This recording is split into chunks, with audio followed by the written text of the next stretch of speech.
Ever since my son got married, he always found excuses to keep me away from his house. We only met at coffee shops or restaurants, always with his wife sitting beside him.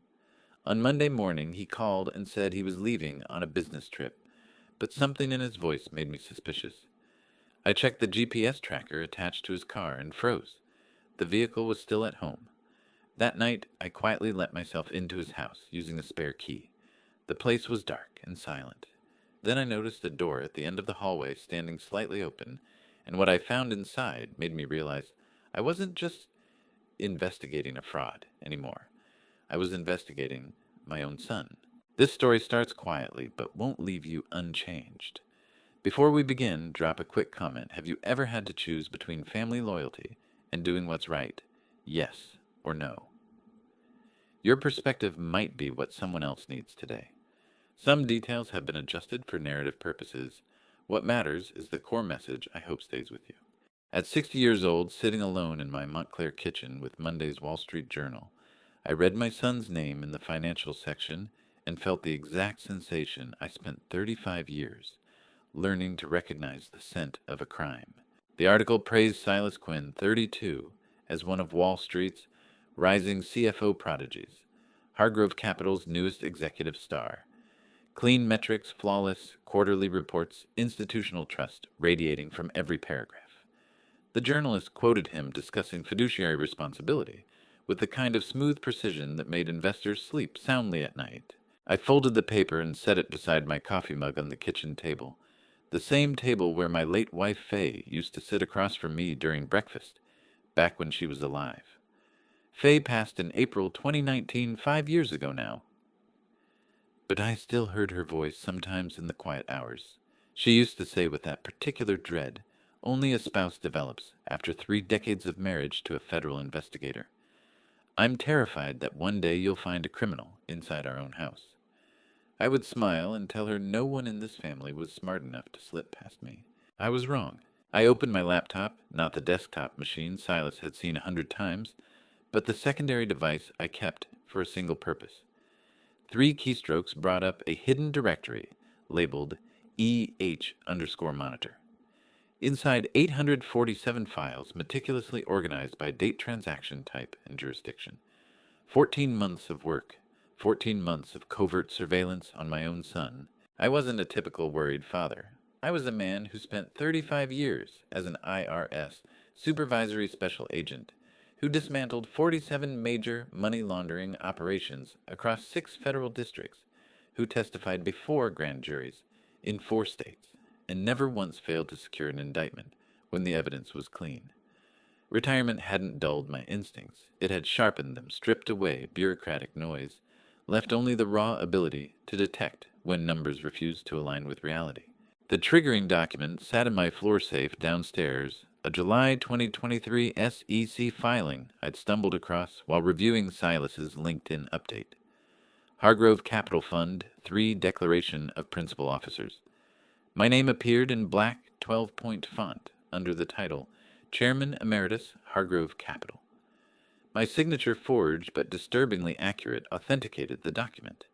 I had never heard of Hargrove Capital Fund 3. I had never signed anything related to it, but someone had used my identity to anchor a financial structure, and my son worked at the firm that filed it. How many fathers spend 14 months building a federal case file against their own son? The question used to keep me awake.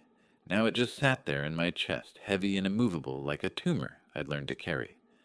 I clicked through the directory wire transfer records, pulled from public FinCEN databases, corporate registry filings, traced through Delaware and the Cayman Islands metadata, from Silas's social media photos that revealed meeting locations he'd never mentioned. I hadn't touched IRS systems that would be illegal for a retiree, but public records, if you know where to look and how to cross-reference, tell you nearly everything. My phone rang at exactly 9:15. Silas. I let it ring twice before answering, same cadence I always used.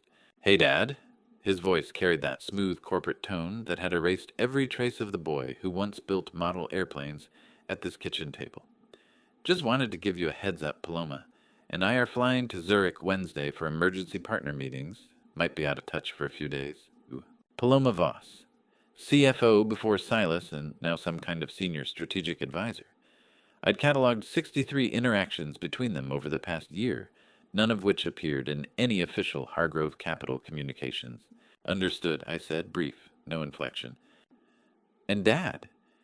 He paused, and I heard the slight shift in tone that meant the real message was coming. Make sure you don't call Paloma this week. She's incredibly stressed and doesn't need distractions. I'd never called Paloma Voss in my life. Silas knew that, which meant the warning wasn't about protecting her from distraction, it was about establishing a boundary, making sure I stayed clear of whatever was happening this week. Safe travels, I said, and ended the call. I stood and walked to the living room window overlooking the backyard. Faye had planted an apple tree out there 23 years ago, said she wanted something that would outlive us both. It was still there, branches heavy with late September fruit neither of us would eat. I stared at it for 30 seconds, let my mind process the variables. Then I opened the tracking app on my phone. 8 months ago, Silas had left his Tesla in my driveway overnight after a dinner visit. Told me the battery management system was acting up, asked if he could leave it here, while he took an Uber home pick it up the next morning. I said yes. And while he slept in his Manhattan apartment, I installed a covert GPS tracker beneath the rear bumper, commercial grade, the kind defense attorneys use to monitor clients on pretrial release.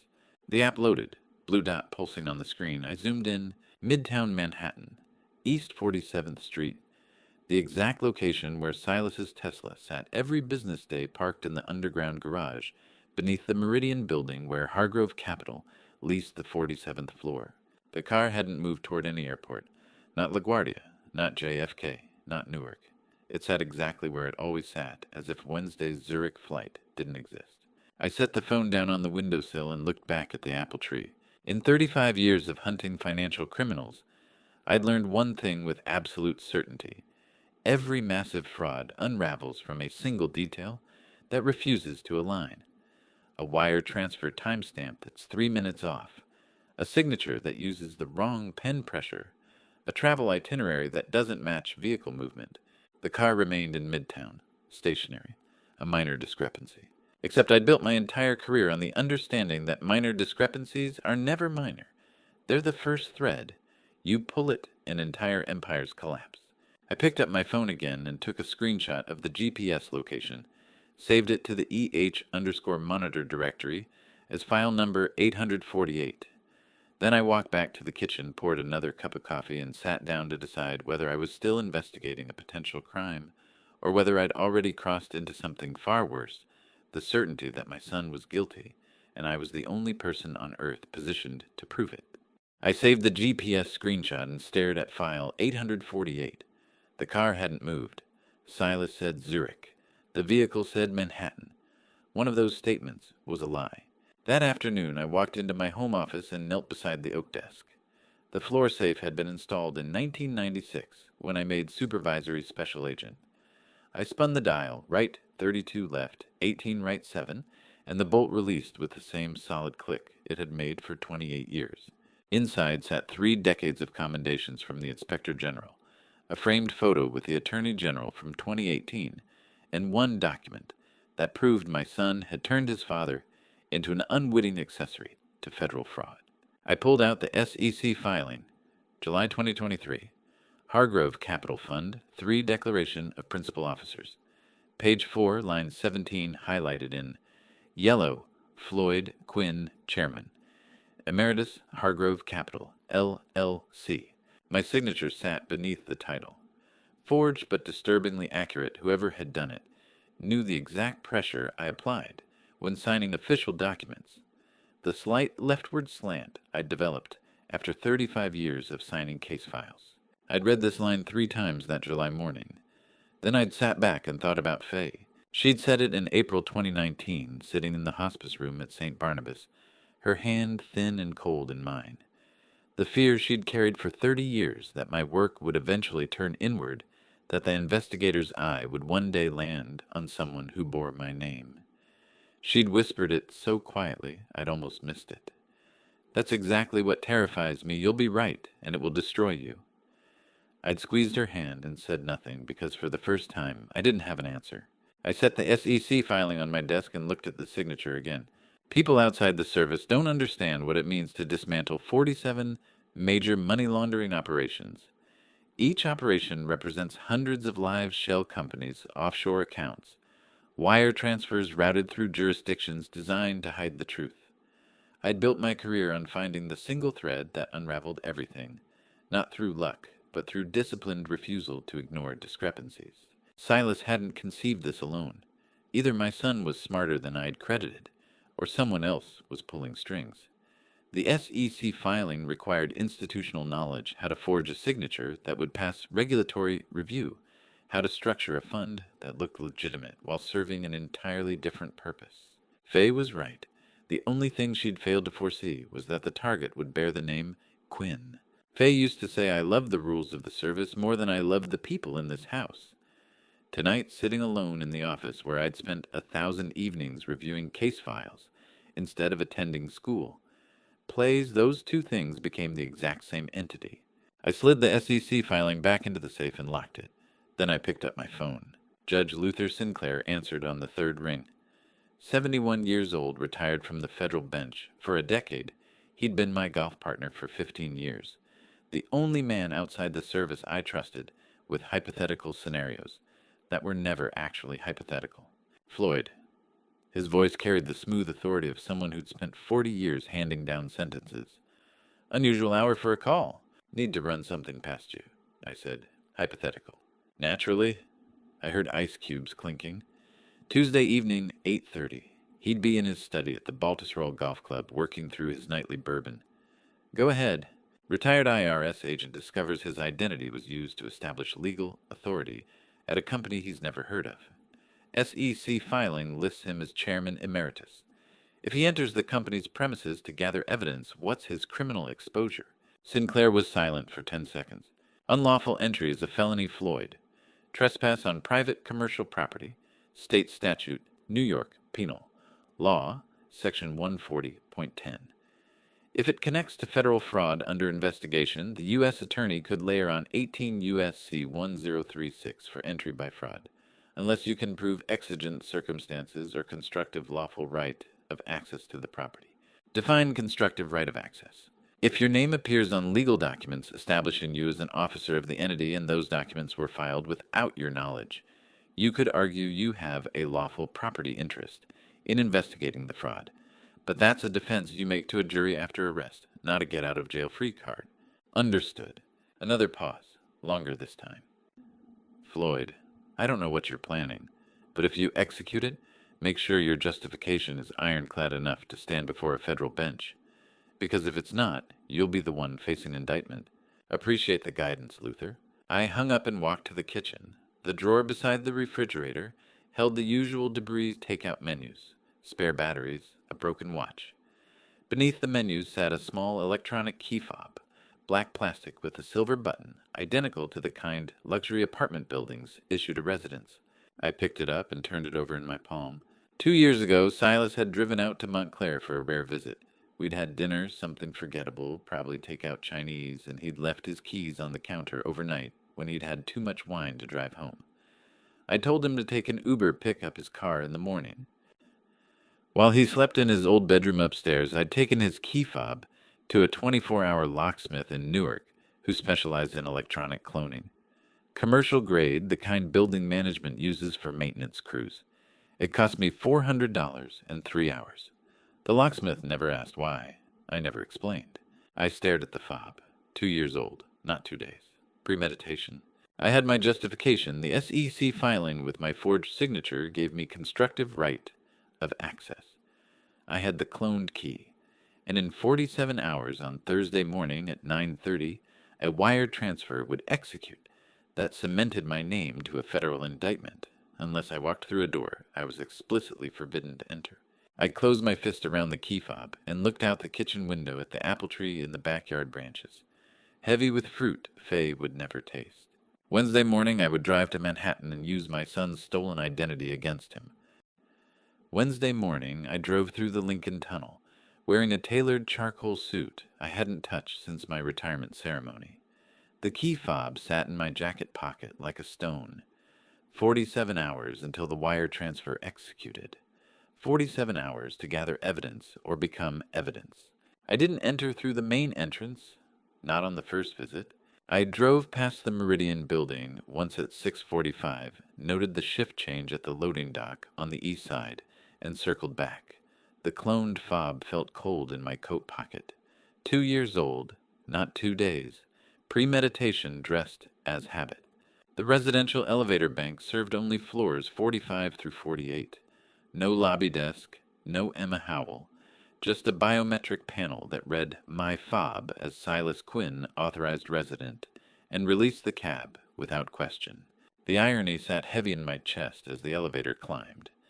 They had forged my name onto corporate documents to grant me constructive right of access. The fraud had become its own key. I slipped inside before the motion sensor could register the arrival.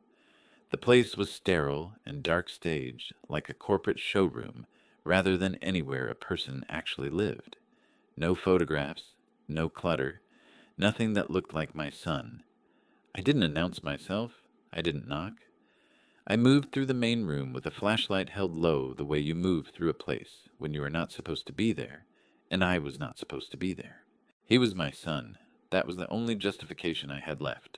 The revolving glass doors of the Meridian building swept me into a cathedral of polished granite and steel, carrying not a visitor's hesitation, but the posture of a man who had walked into hundreds of corporate offices to seize ledger books. The security desk sat 20 feet from the entrance, manned by a receptionist in her mid-20s, with sharp professional efficiency. Emma Howell, according to the nameplate. She looked up from her monitor as I approached one of thousands of corporate gatekeepers in Midtown who process credentials without questioning the names. Good morning, name and purpose. I handed her the business card I'd printed last night. Custom stock, embossed lettering, replicated directly from the forged SEC filing. Floyd Quinn, Chairman, Emeritus, Hargrove Capital. Floyd Quinn, visiting the 47th floor. She glanced at the card, then at her screen, typed something. Her expression didn't change. Identification, please. I handed her my driver's license. She scanned it, compared the name to the business card, and nodded.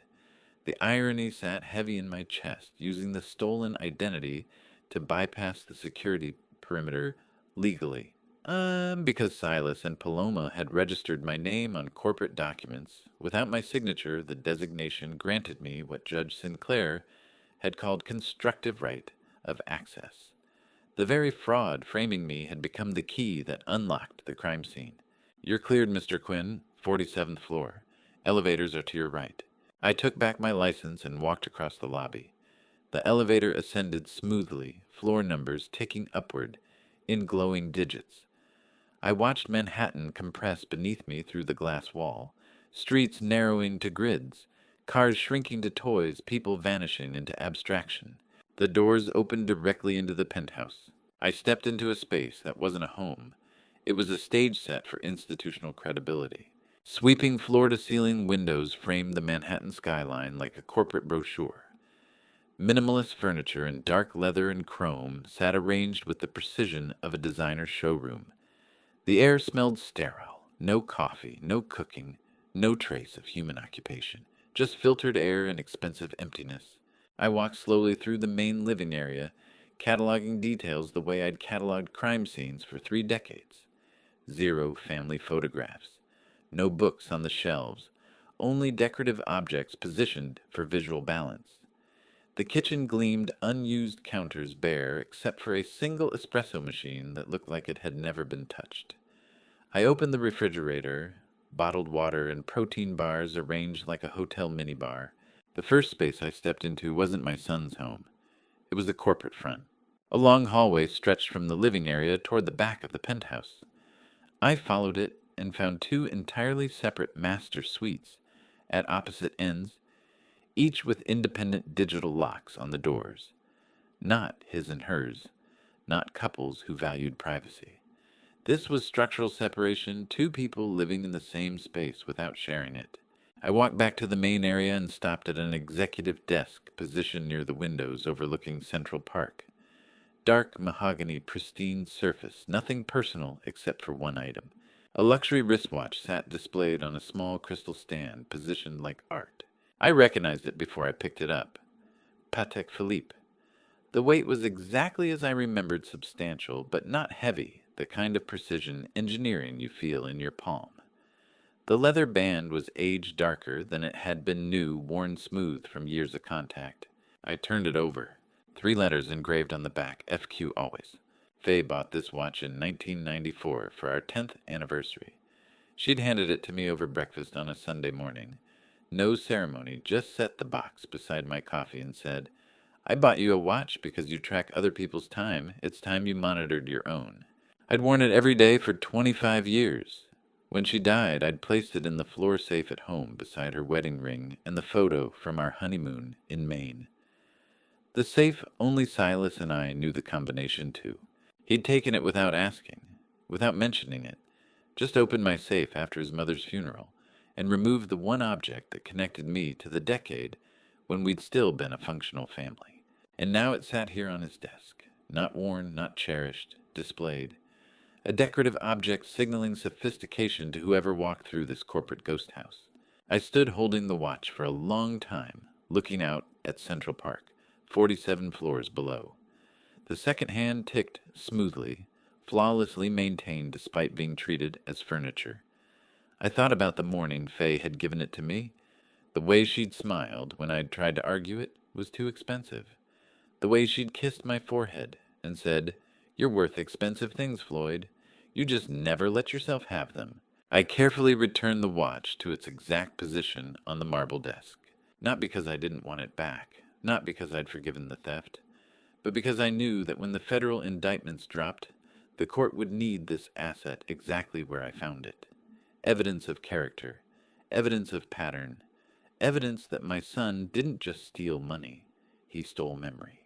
I turned away from the desk and surveyed the rest of the space. No safes visible in the main living area, no filing cabinets, nothing that suggested where Silas would store the kind of documents that required security. Then I noticed the hallway branching off the opposite side of the penthouse. Office wing. I walked down it and found a corner study with a window overlooking Midtown, and in the corner, partially concealed by a leather reading chair, sat a floor safe with the door slightly ajar. Silas had left in a hurry, forgotten to spin the dial, or assumed no one would breach the penthouse while he pretended to be in Zurich. I knelt beside it and pulled the door open fully. Inside sat a navy leather document folder, the kind lawyers use for contracts that matter. I lifted it out and opened it on the desk. 47 pages, gold embossed title on the first page, contractual marriage agreement. I sat down in the reading chair and began to read. The navy leather folder sat heavy in my hands. 47 pages. I opened it and began reading with the same steady methodology I'd used to parse financial fraud for 3 decades, page by page, clause by clause, letting no detail slip past. The title page was simple contractual marriage agreement, dated March 2022, between Silas Emmett Quinn and Paloma Christine Voss. March 2022. 2.5 years ago, 6 months before Silas had called to tell me he was getting married, and would I please not make a scene at the ceremony. I thought the coldness in his voice was embarrassment about the quick engagement. Now I understood it was the tone of a man executing a business transaction he couldn't explain to his father. I turned to page 2. The language was precise, clinical, stripped of any pretense of romance.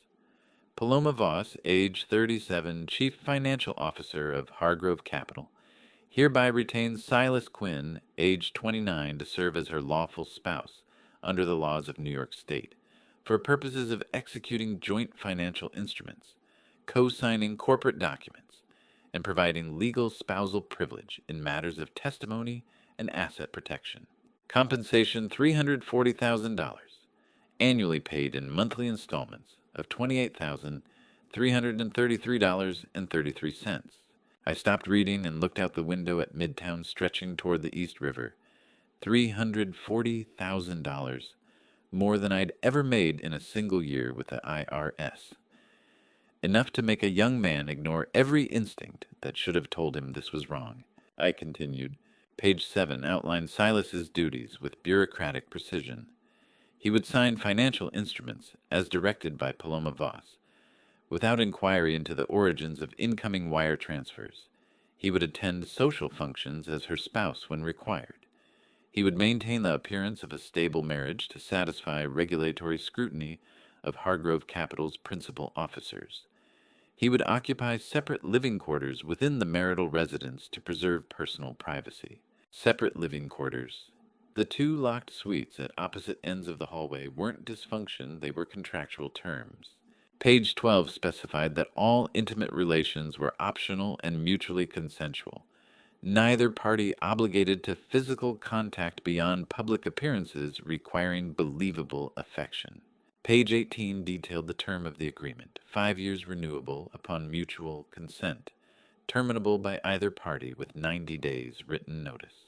How does a 32-year-old CFO with an Ivy League pedigree sign a document that transforms marriage into indentured servitude? The answer came on page 23. Silas's student loan debt at the time of signing $214,000 from Columbia Business School.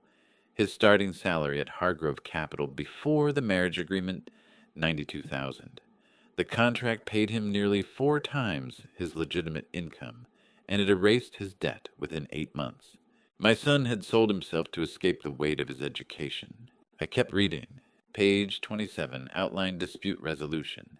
Any disagreement regarding contract terms would be submitted to binding arbitration, not public courts. No disclosure of the agreement's existence to any third party except legal counsel operating under attorney-client privilege. Violation of confidentiality constituted immediate breach. Then I reached page 31. The heading read, Indemnification and Liability. I read it 3 times to ensure my eyes weren't failing me. Subsection 4. B. In the event Silas Quinn defaults on contractual obligations, threatens disclosure of this agreement, or becomes subject to criminal investigation that may compromise Paloma Voss's legal standing. Paloma Voss retains the absolute and unilateral right to release all documentation of Silas Quinn's activities to relevant federal, state, or regulatory authorities. Said documentation includes, but is not limited to, wire transfer authorizations bearing Silas Quinn's signature corporate filings, listing Silas Quinn as principal officer, email, correspondence, demonstrating Silas Quinn's knowledge of and participation in financial transactions, and testimonial evidence of Silas Quinn's decision-making authority. Subsection 4. C. Paloma Voss shall be held harmless and indemnified against any criminal or civil liability arising from Silas Quinn's actions undertaken pursuant to this agreement. Silas Quinn acknowledges that his signature on financial instruments constitutes legal responsibility regardless of the source of instruction, and that employment as contractual spouse does not constitute duress, coercion, or diminished capacity under applicable law. I set the document down on the desk and stared at the words until they blurred. Page 31, the indemnity clause. I read it 3 times.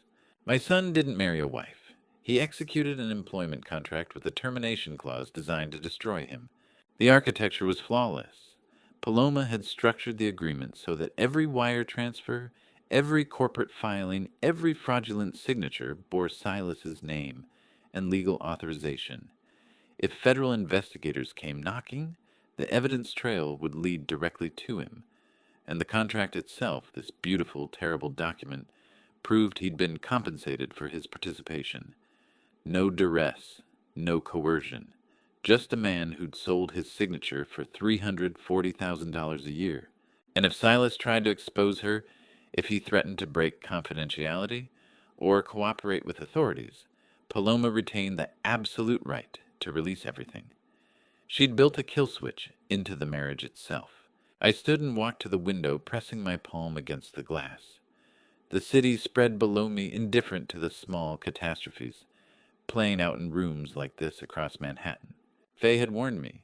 She'd seen it coming 24 years ago when Silas was 8 years old, and I'd missed his school play because I was testifying in Newark. One day, she'd said that night while I apologized. "One day you're going to look up and realize you taught him everything about rules and nothing about why rules exist." Silas had learned the lesson perfectly. He'd read the contract, understood the terms calculated, the financial benefit, and signed. Just like I'd taught him, analyze the data, assess the risk, execute the decision. He'd never learned to ask whether the decision was worth making. I turned back to the desk and closed the navy leather folder. There had to be more. I needed to see the financial records, the actual wire transfers, the evidence Paloma was holding over him like a blade. I needed to understand how close the kill switch was to activating. Silas's private desk sat in the adjacent study. Time to see what else my son had hidden. I walked into the adjacent study and stood before Silas's executive desk. The surface was unnaturally organized, the kind of sterile precision that belongs to a man who has lost control of everything except the 6 square feet of mahogany in front of him. I opened the center drawer. Inside sat a stack of legal correspondence bound with a black binder clip. I lifted it out and set it on the desk. The top document bore the seal of the United States District Court for the Southern District of New York. Temporary restraining order. I read the date first, August 7th, 2024, 6 weeks ago. The text was standard federal language stripped of ambiguity. The court hereby orders the immediate freezing of all personal bank accounts registered under the name Silas Emmett Quinn, due to suspected involvement in an ongoing financial fraud scheme currently under investigation by the Internal Revenue Service, Criminal Investigation Division. Total frozen assets, $2,300,000. I set the order down and stared at the date again. August 7th, 6 weeks ago. Silas had been financially drowning for over a month while maintaining the Wall Street facade to everyone, including me. Behind the court documents, I found a printed email. No official letterhead, just plain text on white paper. The sender's address was partially redacted, only the domain visible, Defense Counsel, -ny.com. The timestamp read, Tuesday, September 17th, 4:47 p.m. yesterday afternoon. The message was 3 sentences. You need to disappear for 72 hours. Do not go to JFK, stay in the city. I read it twice. Then I looked at the wall clock hanging above the desk. 11:07 Wednesday morning. 72 hours. His attorney ordered him to vanish for 72 hours. I looked at the calendar in my head, counting forward. Wednesday 11 a.m. plus 72 hours meant Friday morning at 11. That meant by Friday morning an event was scheduled to detonate something catastrophic enough that even Silas's counsel wanted his client completely off the grid. Do not go to JFK, stay in the city.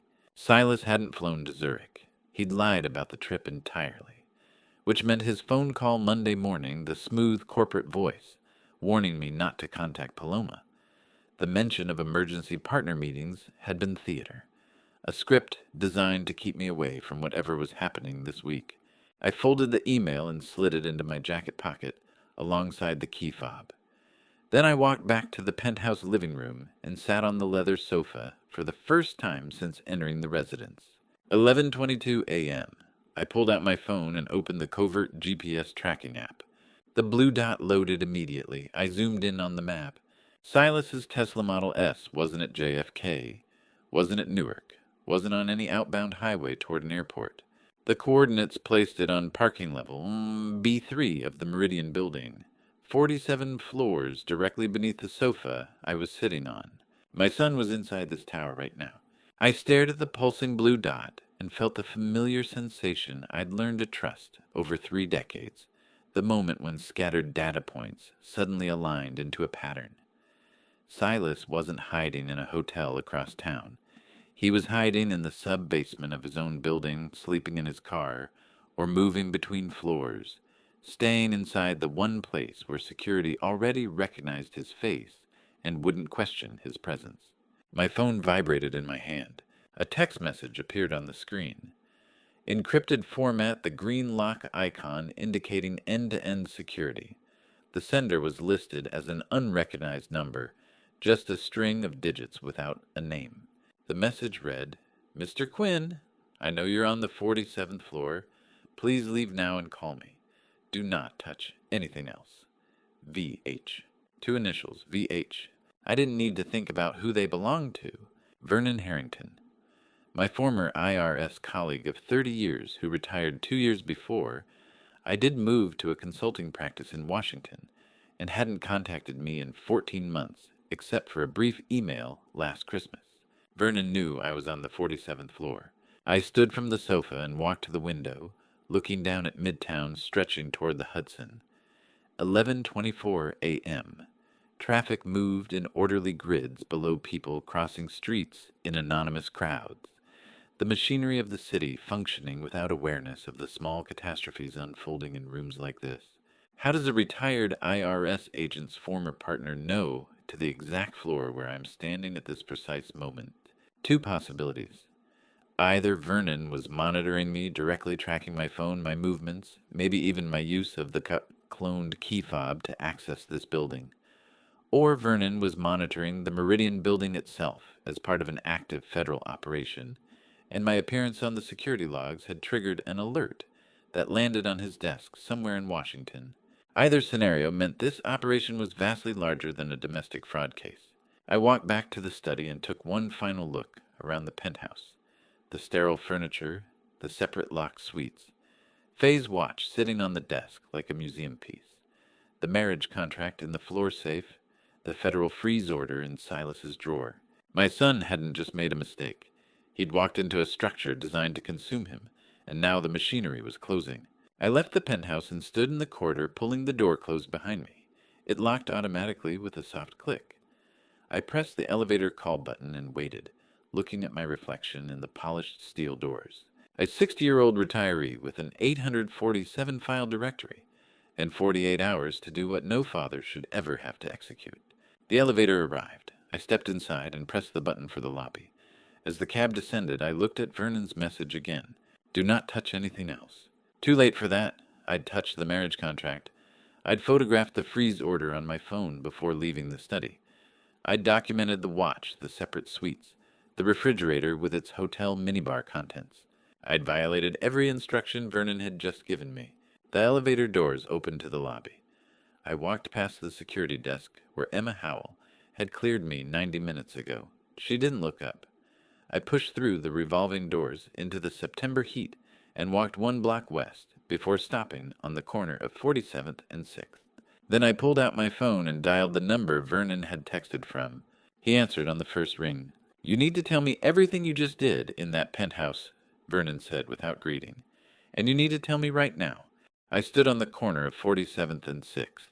Phone pressed to my ear, Vernon Harrington's voice coming through clear and precise. You need to tell me everything you just did in that penthouse, he said without greeting. And you need to tell me it right now. Vernon, I said quietly, I need you to tell me what operation I just walked into. He was silent for 3 seconds. Then, the FBI Financial Crimes Unit has had Hargrove Capital under active wiretaps since March, 6 months straight. Desmond Caldwell is the primary target. Paloma Voss is the transactional cutout. You walked directly into an active federal surveillance operation. If Paloma has optical lenses in that unit, and my money says she does, your face is already logged. I closed my eyes and let the information settle. 6 months, federal wiretaps. Desmond Caldwell, a name I'd cataloged in my files, but never connected to the operational center. Why didn't you warn me? I asked. I flagged your name on the Hargrove charter back in March, Floyd. Saw the SEC filing with your forged signature and knew exactly what they were building. I couldn't break protocol to warn you. If your behavior shifted by an inch, if you stopped going to the grocery store on Thursdays, or changed your coffee routine or started asking questions, Caldwell would have detected the anomaly, burned the digital ledger, and vanished to a jurisdiction we can't touch. I needed you to remain perfectly natural. Vernon knew I was bait. For 6 months he watched them build the cage around me and said nothing, because the institutional mission required my ignorance. My son, I said, is he alive by Friday? The silence stretched long enough to convey the answer. Floyd Vernon said finally, his voice carrying the weight of 30 years working cases together. Silas is in the crosshairs of a federal indictment that's been assembled over 18 months. The grand jury convenes Friday at 10 a.m. If he's still breathing when that gavel drops, he'll be breathing inside a federal detention facility for the next 20 years. But there are other scenarios where breathing stops being guaranteed. Caldwell, I said, Caldwell doesn't leave loose threads. Your son signed documents that could put Caldwell in a supermax for life. The moment Caldwell senses the trap closing, Silas becomes a liability that needs permanent resolution. I looked up at the Meridian building, rising 47 floors above me, glass and steel reflecting the September sky. What did you find in there? Vernon asked. Contractual marriage agreement. Federal asset freeze from August. Defense attorney email telling Silas to disappear for 72 hours. And his car is parked in the B3 level of that tower right now. Jesus, Vernon whispered. He's hiding in his own building. There's more, I said. I need to tell you what I found before I left. 11:18 that morning, 12 minutes before I'd walked out of the penthouse, I tested the handle of the final door down the corridor. Locked. Paloma's private study according to the small brass nameplate. I'd employed the standard mechanical bypass technique the IRS taught for unannounced corporate audits. Slim tension wrench, rake pick, 30 seconds of methodical work. The lock released, and I'd slipped inside. The study was smaller than Silas's, but more deliberately organized. A localized server tower hummed in the corner, its display rendering a live financial transaction dashboard. Capital streaming through 7 distinct shell companies, 3 in the Cayman Islands, 2 in Liechtenstein, 2 in Singapore. Each node illuminated in cold neon blue, displaying real-time fund transfers that pulsed across the screen like a living organism. I'd photographed the display with my phone. Then I'd turned to the desk. Resting in the center sat a physical expansion folder, the kind lawyers use for documents requiring frequent access. The tab label read, Floyd Quinn Chairman Documentation. I'd opened it with steady hands. Inside flawless forgeries of my signature on letterhead I'd never seen. Corporate board minutes for meetings I'd never attended, dated monthly going back 14 months. Resolutions I'd never authorized. Letters of recommendation I'd never written. A complete fabricated record of my participation as Chairman Emeritus of Hargrove Capital Fund 3. They didn't need my physical signature anymore. They had already manufactured it on every single piece of paper a grand jury would require. The earliest document was dated August 2023, over a year ago. This wasn't improvised fraud. This was architectural. Floyd Vernon's voice pulled me back to the present. What did you find? A folder, I said. Floyd Quinn Chairman Documentation. 14 months of forged board minutes, meeting attendance corporate resolutions. They've been building this frame since last August. Vernon exhaled slowly. That's federal conspiracy with premeditation. If that folder exists, you're not just a victim of identity theft. You're a designated target in a RICO prosecution. I photographed everything, then I returned it to exact position and locked the door behind me. Good. Don't delete those photos, but don't send them to anyone either. If your phone gets subpoenaed, we need to control the discovery timeline. I started walking west toward 8th Avenue, putting distance between myself and the Meridian Tower. Vernon, I need the wire transfer architecture. When does the money move?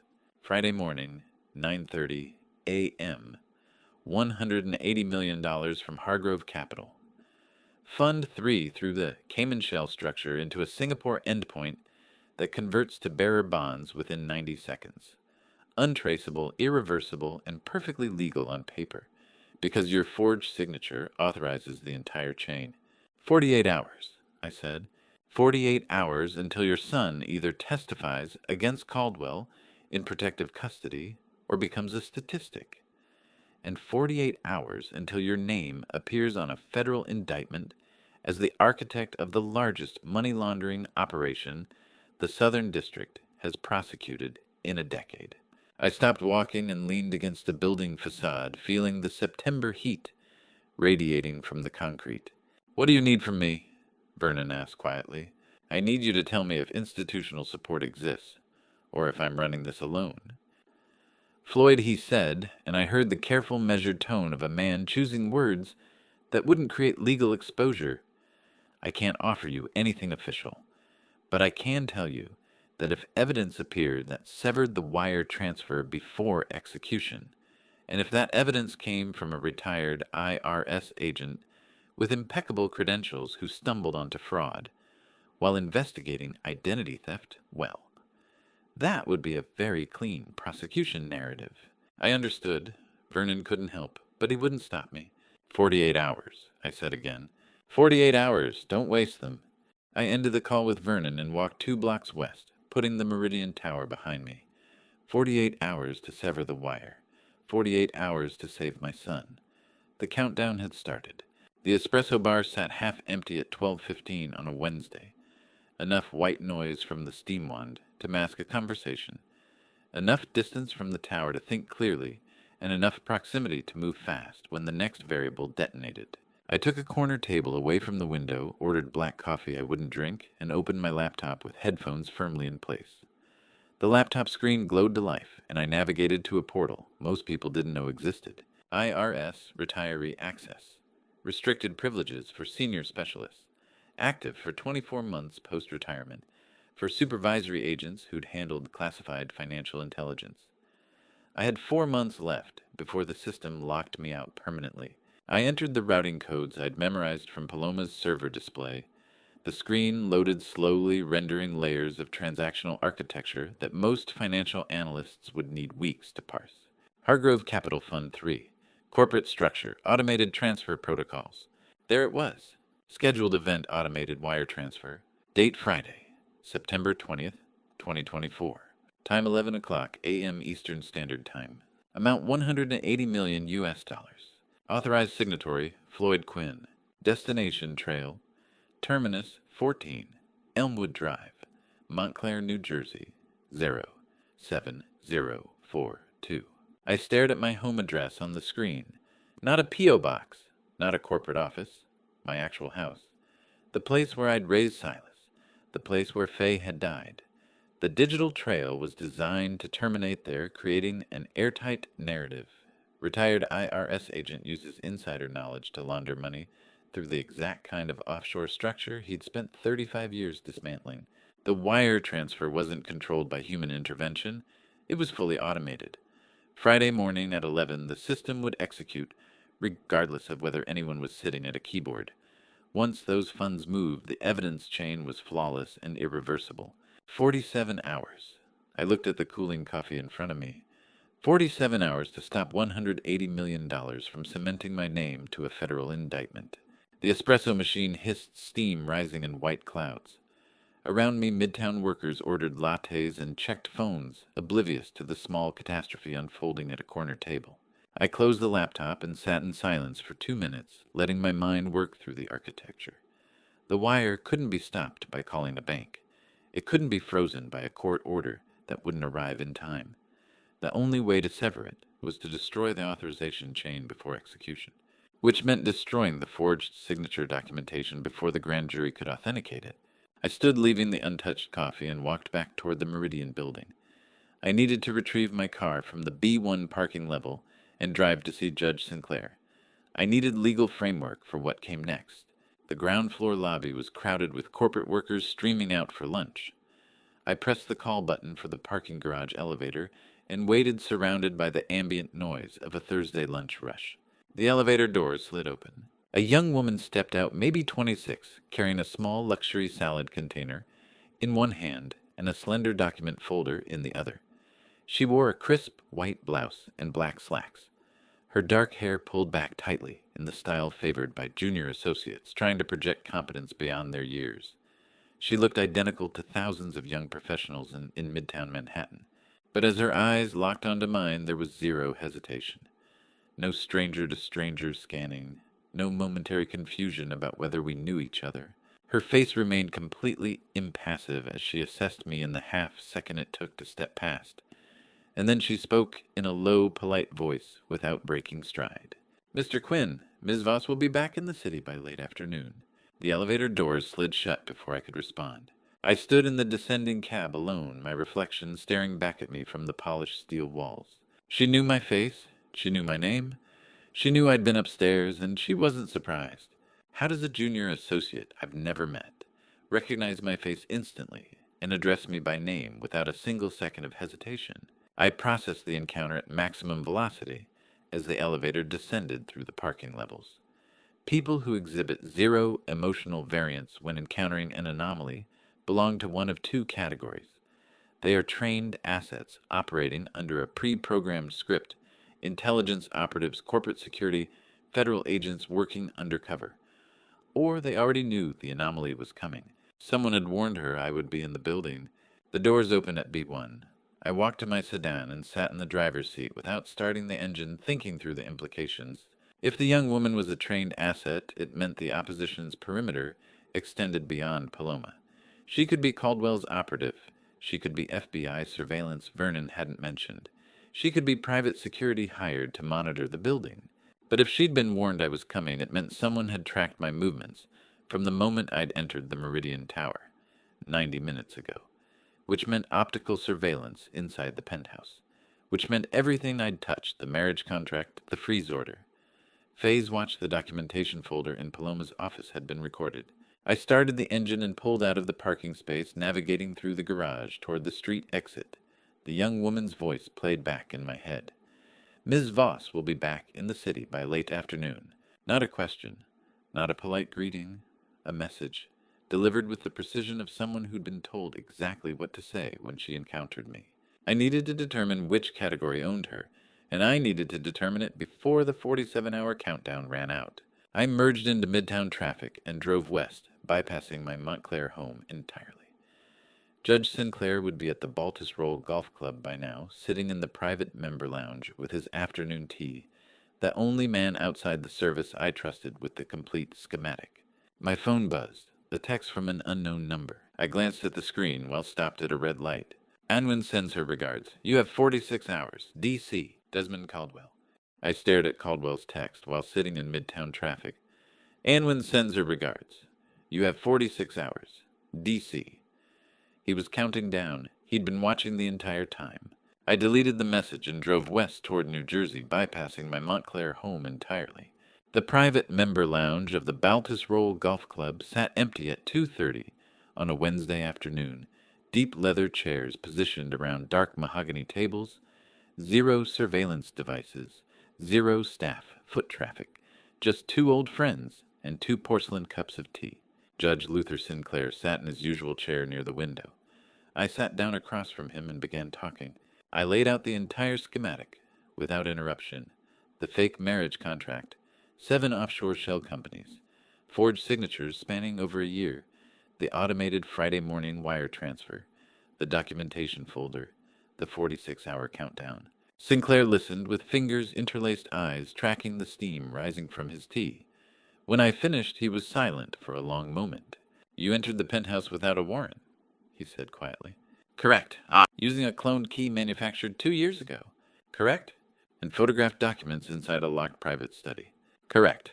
He picked up his tea and took a slow sip, then set the cup down with a sharp click. Evidence obtained via an unlawful search is fruit of the poisonous tree, Floyd. Every photograph you took legally contaminated, unless the Bureau can establish an independent source that would have inevitably led them to the exact same ledger entries.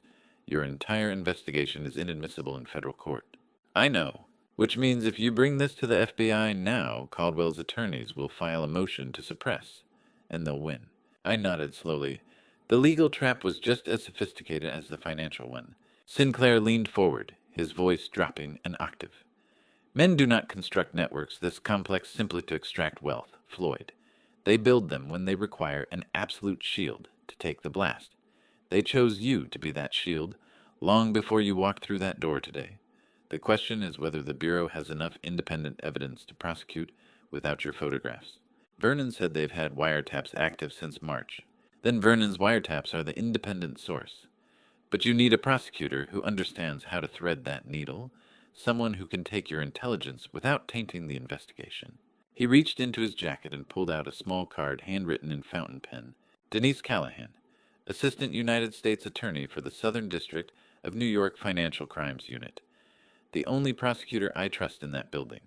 She's smart enough to know what you're offering and disciplined enough not to ask how you obtained it. I took the card and slid it into my wallet. Call her tonight, Sinclair said. You have 46 hours. Don't waste them trying to be a hero. Give her the architecture and let the Bureau execute. What about my son? Sinclair's expression softened. Your son signed documents that facilitated money laundering. The moment he agreed to that contract, he became legally culpable. But if he cooperates, if he testifies against Caldwell and Paloma, the AUSA can negotiate a deal that keeps him breathing and out of a supermax. That's the best outcome you're going to get. I stood and shook his hand. Thank you, Luther. Be careful, Floyd. Men like Caldwell don't leave loose threads. If he's counting down hours, it means he has a plan for when the clock hits 0. I walked out into the late afternoon sun. The parking lot gravel crunched under my feet as I approached my car. I had my hand on the door handle when my phone vibrated. Leora.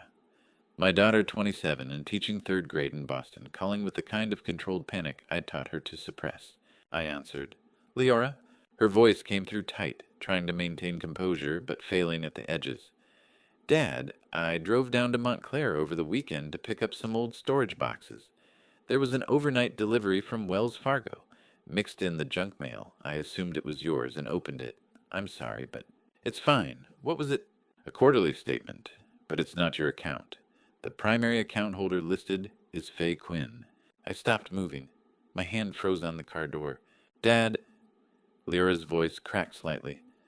Did Mom have an active account I didn't know about? Because according to this statement, the account was opened in October 2021. The current balance is $4.7 million. I stood motionless in the gravel parking lot.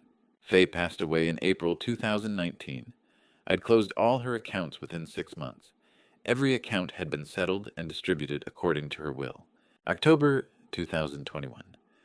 2.5 years after she died in the hospice room at St. Barnabas, someone had used my dead wife's social security number to open a corporate routing node. Dad, Lyra's voice pulled me back. Are you there? I'm here. What is this? Why would someone open an account under Mom's name? I sat motionless in the gravel lot as the sun died behind the trees. Silas had used his mother's name.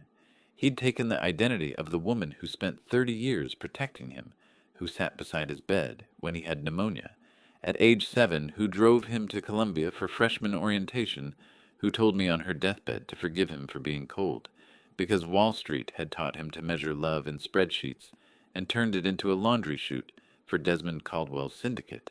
Leora, I said quietly, I need you to photograph that statement and text it to me. Right now. Don't mail it. Don't put it back in the envelope. Photograph every page. Dad, what's going on? Just send me the photographs. I'll call you back in an hour. I ended the call before she could ask more questions. For the first time in 48 hours, I realized my fingers were shaking on the steering wheel. Not from fear. From rage I'd spent 3 decades learning to suppress in federal courtrooms. I needed to return to Montclair and engineer the systematic plan that would save my son and honor my wife's memory. I sat in the Baltusrol parking lot until the shaking stopped. Then I drove home.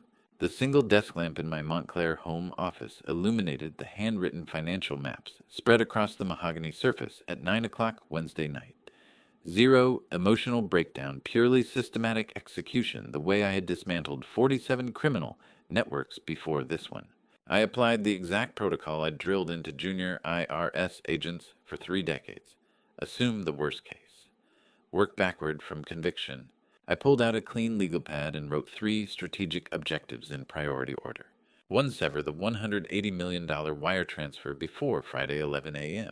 2, extract Silas into federal protective custody before Desmond Caldwell implemented asset cleanup. 3, secure federal indictments against Paloma Voss and Desmond Caldwell. The objectives were clear. The tactical sequence was what mattered. I picked up my phone and dialed Vernon at 9:45. He answered immediately. Floyd, I need a prepackaged warrant application assembled for AUSA Callahan, primed to trigger the moment I upload form 3949-A. Can you have it locked by dawn? What's the target scope? Hargrove Capital Fund 3, all principal officers, all shell company subsidiaries, and freeze orders on every routing account connected to the Cayman structure. Vernon was silent for 3 seconds. That's a 100-page application. I'll need to pull in 2 paralegals. Pull in whoever you need. I'm transmitting the whistleblower form tomorrow afternoon. The moment it hits the IRS portal, Callahan needs that warrant package ready for a judge's signature. Understood. Meet me at the Weehawken Diner tomorrow morning. 7:30. I'll have the status update. I ended the call and looked at the photograph of Faye resting on the desk blotter. It had sat there for 5 years. Same silver frame, same gentle smile from our anniversary dinner in Maine 28 years ago. She'd always said, "I love the rules of the service more than I love the people in this house." Tonight, those two things became the exact same entity, and I didn't know if that realization made me a better man or a monster. I worked through the night, cross-referencing routing codes, mapping shell company hierarchies, documenting the entire transactional architecture with the precision of a man who'd spent 35 years building cases that never failed to secure conviction. At 5 a.m. Thursday, I showered, dressed, and drove west across the Hudson before commuter gridlock locked the tunnels. The Weehawken Diner sat on a narrow street, overlooking the river, grease-stained booths, linoleum floors, blind spot with zero surveillance, populated entirely by port workers and long-haul truckers who wouldn't recognize a federal investigation if it sat in the next booth. I took the corner table at 7:15 and waited. Vernon arrived at 7:30, sliding into the booth without glancing at the menu. He set his phone face down on the table and wrapped both hands around the coffee mug the waitress poured without asking. "Callahan reviewed your 14-month file dump last night," Vernon said without preamble. "She said it's the cleanest evidentiary package she's seen from a civilian source in 5 years. The warrant application locked, prepackaged, and ready. The moment you transmit Form 3949-A to the IRS portal, the system triggers an automated alert to Callahan's desk. She'll have a federal judge's signature within 4 hours." I nodded once. The first objective was in motion. "Silas," I said, "is he safe for the next 36 hours? Vernon stared into his coffee for a long moment before answering. "Desmond Caldwell landed 2 cleaners from Frankfurt at JFK last night. Our airport surveillance team logged them clearing customs at 11:47 p.m. We have eyes on their vehicle, black Mercedes sedan, New York rental plates. They're staying at a corporate apartment in Tribeca." I felt the cold calculation I'd learned to trust settle into my chest. Professional assets. Former German federal police, now private contractors. The kind of people who don't leave forensic evidence and don't ask questions about the target. And the FBI is just watching them. "We can't arrest them for entering the country, Floyd. They cleared customs legally. We're tracking their movements, but until they commit a criminal act on U.S. soil, we have no legal basis for detention. Which means Silas is exposed until the moment they make a move." Vernon nodded slowly. "We have surveillance on the Meridian building. The moment those 2 cleaners cross the perimeter, Tactical gets the alert. But Floyd," he leaned forward, his voice dropping, "Caldwell's timeline is the same as yours. He knows the grand jury convenes Friday morning. He knows the wire executes at 11. If he's going to clean up loose threads, it happens in the window, before federal warrants lock everything down. Caldwell's team was on the ground in Manhattan, and Silas was completely blind to it. I need an immediate alert the second those cleaners cross the perimeter of the Meridian building," I said. "You'll have it. But Floyd, what's your extraction plan? You can't just walk into that penthouse and tell Silas the truth. The moment he knows, his behavior changes. And if Caldwell's watching, I'm not extracting him personally. That's what the warrants are for. The moment Callahan gets the judge's signature, FBI Tactical enters that building with legal authority. They secure Silas as a material witness, and he goes into protective custody, whether he cooperates or not." Vernon studied me across the table. "You're using federal power to save your son without asking his permission. I'm using federal power to execute the prosecution Caldwell's been building around my name for the past year. Silas's safety is objective 2. The indictments are objective 3.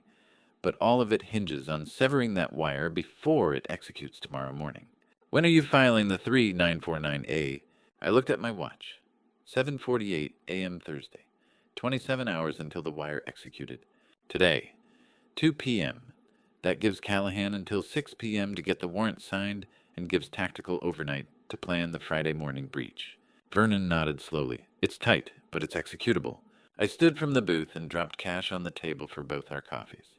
"One more piece," I said. "I need a Wall Street Journal reporter as a witness shield and press lever. Someone who will publish the moment the warrants execute. Vernon pulled a small notepad from his jacket and scribbled a name. Pierce Ashford, investigative reporter, published the only piece questioning Hargrove's liquidity anomalies 6 months ago. He'll recognize the story when you hand it to him. I took the paper and walked out into the cold Thursday morning. I left the Weehawken diner with Pierce Ashford's name written on Vernon's notepad and 27 hours until the wire executed. The high-traffic coffeehouse directly across from the Wall Street Journal newsroom gave me a clear sightline of the main entrance, enough proximity to move fast enough anonymity to vanish cleanly, and exactly the kind of neutral ground where a retired federal investigator could hand a journalist the front page without leaving fingerprints. I took a window table at 10:30 Thursday morning and sent an unlisted text to the number Vernon had provided. Pierce Ashford, I have information regarding Hargrove Capital's offshore architecture. Coffeehouse across from your building. 15 minutes. 4 minutes later, a man in his late 30s pushed through the door, carrying a digital recorder in one hand and a paper notebook in the other. Pierce Ashford, Wall Street Journal, investigative reporter, who'd published the only critical piece questioning Hargrove's liquidity gaps the previous month. Vernon had briefed him as documentation insurance. A concealed lens camera sat in his messenger bag beside the recorder, live audio clipped inside his jacket collar. He scanned the room, locked eyes with me, and walked directly to my table. No hesitation. The instinct of a journalist who knew he'd been handed the front page. He sat down without asking permission and set the recorder on the table between us, already running. "Who are you?" he asked. "The man who's about to make your career." "That's not a name. You're chasing the Hargrove offshore yield architecture, correct?" His expression didn't change, but I saw the slight tightening around his eyes. Confirmation. "I've been investigating Hargrove Capital Fund 3 for 6 months, Pierce said carefully. "Their reported returns don't align with market fundamentals. Someone's either cooking the books or running capital through jurisdictions designed to hide the source." "Both," I said. "I cannot hand you the ledger today, but I suggest your camera crew is stationed in Midtown on Friday morning, specifically outside the Meridian building on East 47th Street. Be there by 9 a.m. "What?" "Because federal warrants are about to execute, and you're going to be the only reporter with a live lens when the doors blow open." Pierce leaned back in his chair, studying me. "Who am I quoting?" I stood from the table and dropped a $20 bill beside my untouched coffee. "The man who's about to hand you the front page." I walked out before he could ask another question. I didn't need Pierce to understand the underlying mechanics of the fraud.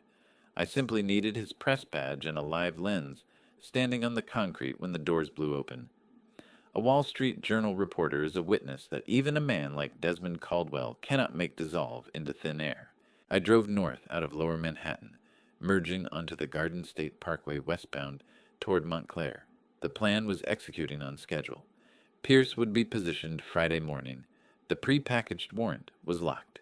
A USA Callahan was standing by. All that remained was uploading Form 3, 949-A, to trigger the cascade. My phone rang at 3:45, patched through the vehicle's Bluetooth speakers. The console display flashed a number I recognized instantly. "Paloma Voss, corporate line." I answered without speaking. "Hello, Floyd?" Her voice came through level, controlled the tone of someone reading contract language. "I know you cleared our security perimeter yesterday morning. Anwin logged you at 12:35 p.m. I've spent the past 27 hours consulting with internal counsel and finalizing our defensive position." I said nothing. Let her talk. "The reality is quite simple," Paloma continued. "You have zero leverage. Whatever you think you discovered in that penthouse, whatever photographs you took, whatever documents you examined, it's all inadmissible. Fruit of the poisonous tree. Your attorney friend should have explained that to you." "He did," I said quietly.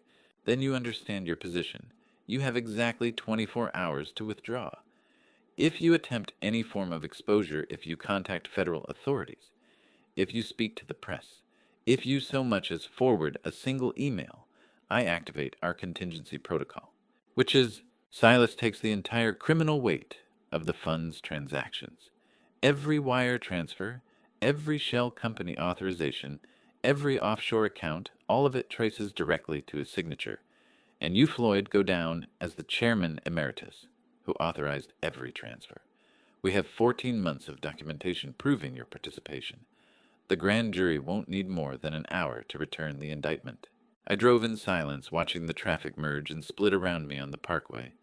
Paloma had required 27 hours to consult counsel and construct her defensive strategy. 27 hours to decide how to threaten me. But when she initiated this call at 3:45 Thursday afternoon, my operational files were already formatted. The prepackaged warrant was locked. A USA Callahan had reviewed my 14-month evidentiary package and called it the cleanest civilian source material she'd seen in 5 years. Paloma believed she was delivering an ultimatum. In reality, she had just confirmed my targeting coordinates were flawless. Floyd Paloma's voice sharpened slightly. "Do you understand what I'm telling you?" "I understand perfectly," I said. 24 hours. That's all you have. After that, the contingency protocol activates automatically. Silas goes to prison, you go to prison, and Desmond Caldwell walks away clean. That's the only outcome if you push this forward. "Thank you for calling," I said, and terminated the connection. I drove the rest of the way to Montclair in silence, processing the variables. Paloma knew I had crossed the threshold. Anwin Riddle, that unblinking shadow in the Meridian lobby, was her surveillance asset inside the tower. But there was one variable Paloma failed to calculate. When she initiated that call at 3:45 Thursday afternoon, every piece of my operation was already in motion. The warrant application was locked. Pierce Ashford was positioning his camera crew. Vernon had FBI tactical on standby. Judge Sinclair had provided the legal framework. Paloma's 24-hour ultimatum was 27 hours too late. She'd spent an entire day consulting lawyers and building her defensive threat. And in that same 27-hour window, I'd assembled a federal prosecution package, recruited a Wall Street Journal witness, and positioned tactical assets for a Friday morning breach. I pulled into my Montclair driveway at 5:30 and sat in the car for a long moment, watching the sun die behind the apple tree in the backyard. Paloma had made one critical error. She'd assumed I was operating alone.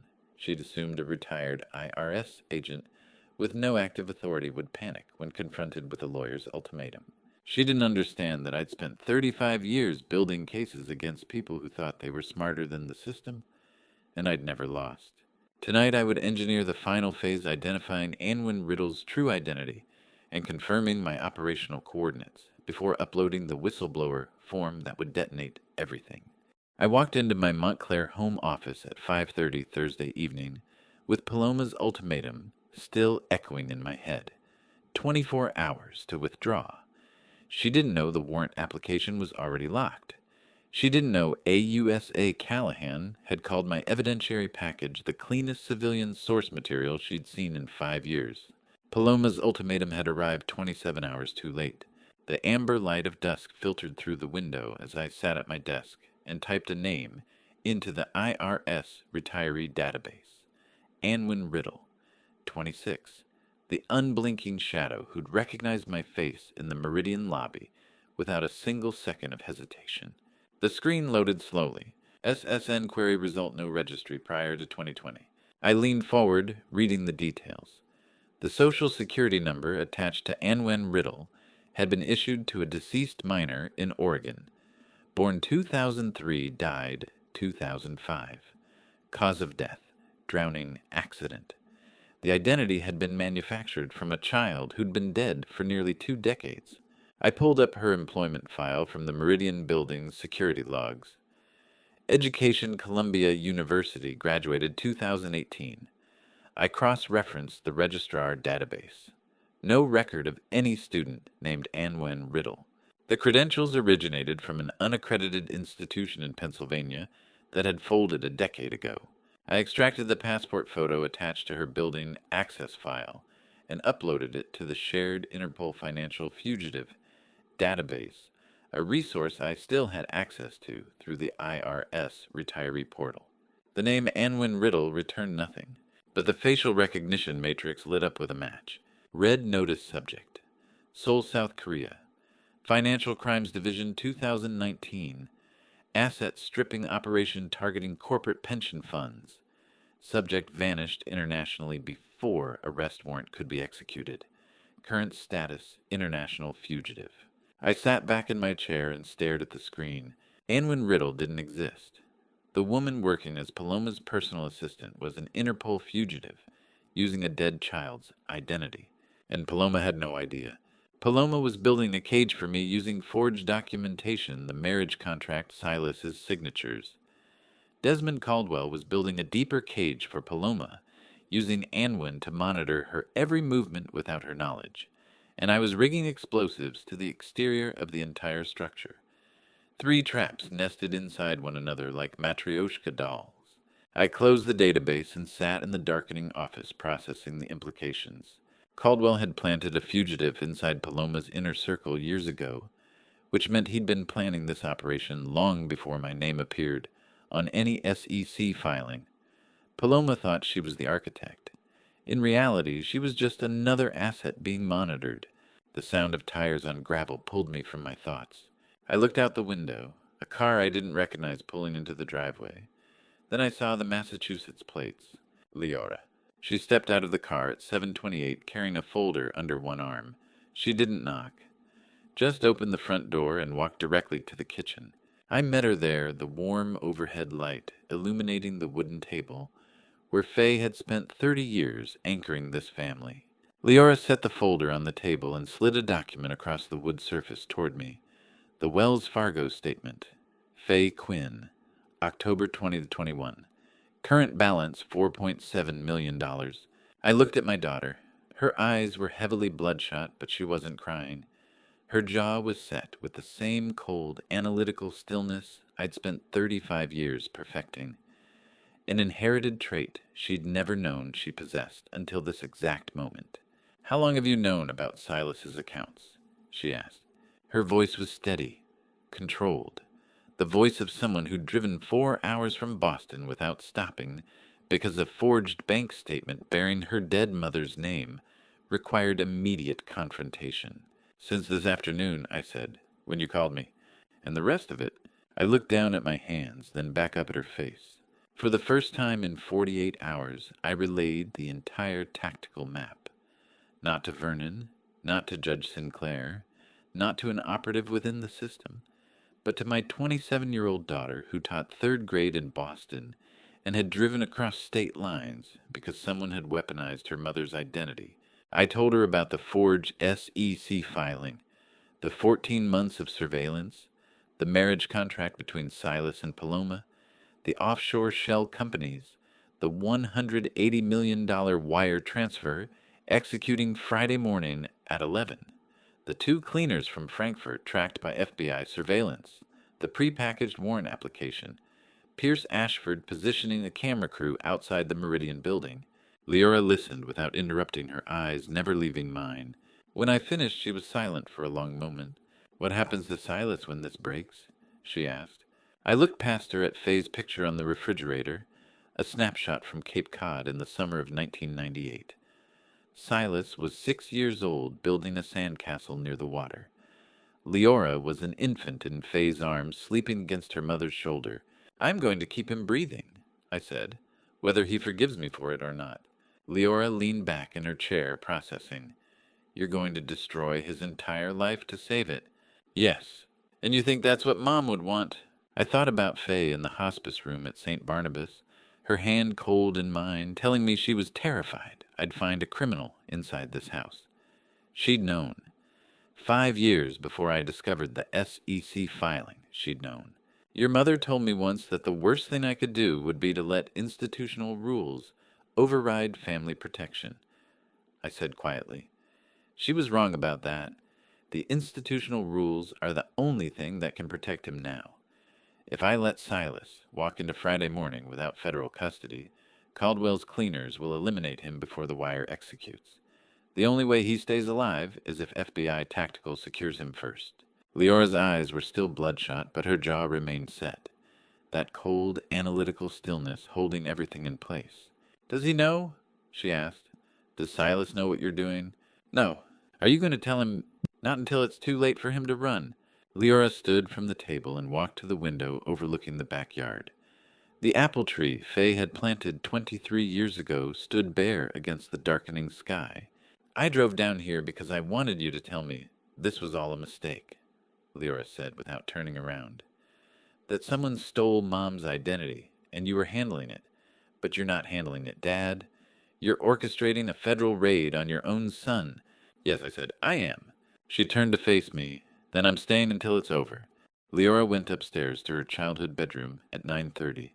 I heard the door close, the familiar creak of the frame I'd never fixed, and then silence. I returned to my office and sat at the desk, staring at the financial maps spread across the mahogany surface.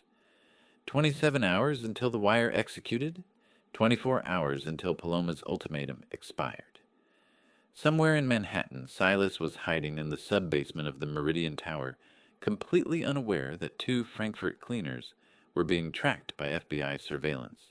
My phone lit up at 11 p.m., Silas's name glowing on the screen like a warning flare, and I knew before answering that whatever came next would be bad. I answered, Silas. His voice came through ragged, higher-pitched than the smooth Wall Street cadence I'd heard Monday morning, breaths audible between words. Dad! He paused, and I heard him swallow. Dad, you need to drop whatever you're doing. Right now. They know everything. Everything you're doing. Who knows? I can't. His voice cracked slightly. I can't explain right now, but you need to stop. Please. Whatever investigation you think you're running, whatever files you think you have, drop it. Tonight, don't make any calls. Don't send any emails, just drop it. I listened to his breathing, fast, shallow, the sound of a man who'd been cornered. Silas, I said quietly, is there a foreign national in your office right now? Silence. 5 seconds. I counted them. I could hear shallow breathing through the phone, distant traffic noise in the background. Manhattan at night, 47 floors below, wherever Silas was standing. Then the line went dead. Not a goodbye. Not an explanation. Just the abrupt click of disconnection and dead air. I set the phone down on the desk and stared at it. 3 decades at the IRS taught me to read, silence the pause before a taxpayer admits fraud, the gap before a CPA recalculates numbers that don't align. Silas's 5 seconds told me everything my son was not alone. Desmond Caldwell was physically present, not monitoring from Frankfurt, not coordinating through Anwen. Standing in the same room as Silas, close enough that my son couldn't risk answering a direct question. The threat had escalated from financial leverage to physical proximity. I looked at the clock. 11:07 p.m. Paloma's ultimatum expired at 3:45 p.m. Friday, 16 hours and 38 minutes from now. She'd given me 24 hours to withdraw. She believed she was applying pressure. She didn't understand that I'd already made my decision 48 hours ago, when I'd walked into that penthouse and seen Faye's watch displayed on Silas's desk like a museum piece. I opened my laptop and navigated to the IRS Criminal Investigation Portal. The retiree access credentials still worked. 4 months left before the system locked me out permanently. I'd spent the past 14 months organizing 847 files. Every wire transfer authorization, every shell company registration, every forged signature bearing my name, every offshore routing code connecting Hargrove Capital Fund 3 to the Cayman structure to the Singapore endpoints. I began uploading. The progress bar moved slowly. File 1 of 847, File 50, File 100. The blue glow of the screen illuminated the dark office. Upstairs, Leora slept. Outside, Montclair was silent. 14 minutes and 22 seconds later, the final file uploaded.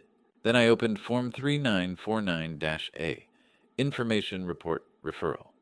The IRS whistleblower document I'd seen hundreds of times from the other side, submitted by accountants, attorneys, ex-spouses, business partners who'd discovered fraud and wanted federal protection. I filled in the fields with methodical precision. Primary subject Hargrove Capital Fund 3. Principal officers Paloma Voss, Silas Quinn. Nature of violation, money laundering, wire fraud, identity theft, offshore tax evasion. Estimated financial impact. $180 million in primary wire transfers. $18 million in secondary trust fund manipulation. Supporting documentation. 847 files attached. My cursor hovered over the submit button. This was the moment of no return. Once I clicked submit, the case would enter the federal system. A USA Callahan would receive the automated alert. The pre-packaged warrant application would activate. FBI Tactical would begin planning the Friday morning breach, and there would be no reversing it. I clicked submit. 63 seconds later, the confirmation email arrived. Case number YRS-CI-2024-NY-0847. Date received. September 20th, 2024, 2:17 a.m. Eastern Standard Time. Status under review, Criminal Investigation Division. I sat back in my chair and looked at the timestamp. 2:17 a.m. Paloma's ultimatum expired at 3:45 p.m., 7 hours and 28 minutes from now. I'd beaten her deadline by more than 7 hours. In 8 hours, when Paloma opened her email and saw the IRS case number, she would understand what I had known since Tuesday. You don't threaten a man who built his career on reading fraudsters' playbooks. You don't give a retired federal investigator 24 hours to withdraw when he's already spent 14 months building the prosecution package. Her ultimatum had been a bluff. My submission was the call. I looked at the confirmation email, glowing on the screen. Case IRS-CI-2024-NY-0847, 847 files. 14 months of surveillance compressed into a single case number that would destroy my son's career and possibly save his life. The house was silent, Leora asleep upstairs, the Montclair Street empty outside my window, and somewhere in the IRS Criminal Investigation Division's overnight processing queue, an automated system was routing my whistleblower package to AUSA Denise Callahan's desk. I sat in the blue glow of the confirmation email and thought about the word irreversible. In 8 hours, the sky would fall on my son's office. In 9 hours, Paloma would know I had rejected her ultimatum. And somewhere in Manhattan, Desmond Caldwell would learn that the retired IRS agent he'd tried to frame had just handed 847 files to Criminal Investigation. What none of them knew, I had one more card to play before the deadline hit. I picked up my phone and texted Vernon. Form 3949-A submitted. Case number IRS-CI-2024-NY-0847. Timestamp 2:17 a.m. Activate warrant package. The reply came back 30 seconds later. Callahan notified. Warrant app goes to judge at 6 a.m. You just started a war. I set the phone down and closed the laptop. Yes, I had started a war, and I intended to win it. Friday morning at 7:45 a.m., I sat across from Leora, eating toast and pretending the world wasn't about to detonate in 73 minutes. She'd slept on the couch in the den after I'd walked her through the entire blueprint at 2 in the morning. Now she was nursing black coffee and watching me with eyes that had phase exactness, reading silence the way surgeons read vital signs. You uploaded everything, she said, not a question. 2:17 this morning. Case number IRS-CI-2024-NY-0847. She nodded once. Vernon activated the warrant package. Should have. We'll know when my phone vibrated. Vernon Harrington, I answered on speaker. Warrants signed at 6:30. Vernon said without preamble. His voice had the flatness of a man who'd been awake longer than protocol allowed. Judge Marianne Eckhart, Southern District. FBI tactical sweep scheduled for 1000 hours. 4 teams. Meridian Building, 14 Elmwood Drive, Newark. Port Facility, and Caldwell's Tribeca residence. Leora set her coffee down slowly. The wire, I asked. Dead. Vernon's exhale carried satisfaction. Treasury froze all 14 endpoint accounts at 6:45. Your son's routing instructions hit a brick wall. $180 million sitting in regulatory purgatory, with your case number stamped across it. The entry twist landed clean $180 million wire severed before Paloma even woke up. 2 years of architecture deleted in a single freeze order. Silas, I asked. Still inside the building, B 3-level parking. His Tesla hasn't moved since Wednesday night. Vernon paused. Floyd, we've got a complication. Of course we did. Caldwell's cleaners are inside the elevator security perimeter. Thermal imaging picked them up at midnight. They've been holding position in the northwest stairwell for 7 hours. My grip tightened on the phone. Silas doesn't know. No reason he would. They're 3 floors below him, waiting for the wire transfer window. Vernon's voice dropped. Caldwell doesn't know the wire is dead. Neither do the cleaners. They're operating on the original timeline, 10:30. Execution 1100 confirmation noon departure window. Leora's face had gone very still. Which means, I said slowly, they're going to move on my son in approximately "82 minutes," Vernon finished. "Maybe less if Caldwell gets spooked." The arithmetic was brutal. FBI sweep at 10 a.m. Cleaners operating on pre-freeze timeline expecting wire confirmation at 11 a.m. Silas trapped between two converging timelines with zero awareness of either. "Can you warn him?" Lyra asked Vernon directly. "Not without alerting Caldwell. Silas's phone is compromised. Remember your father confirmed Caldwell was listening Thursday night. Any communication tips our hand." I stood up. The chair scraped loud against kitchen tile. Floyd Vernon said carefully, "The AUSA was explicit. This is a federal operation now. You stay put until... Is the building perimeter secured?" Silence. Then external only. FBI can't lock down interior access until sweep initiation. It's a public commercial building with 1,400 daily occupants. Premature lockdown would trigger Caldwell's contingencies, which meant Caldwell's cleaners had 73 minutes of free movement inside an unsecured building while my son sat in a basement parking level thinking he was safe because his father had a plan. What do you do when the person you're trying to save doesn't know they're about to die? "I need you to stay with me here. This is where everything accelerates. And I can't have you missing what happens in the next 8 minutes. Drop one word in the comments, type basement, if you've followed every step of this timeline. Not for me, for what's about to unfold when those two cleaners realize the wire didn't execute and Silas becomes the loose end. I'll wait 3 seconds. Ready, go." I grabbed my keys off the counter. "I'm going in." Dad, no, Leora started. "You stay here," I told her. No negotiation in my voice. The same tone I'd used when she was 16 and wanted to drive in a snowstorm.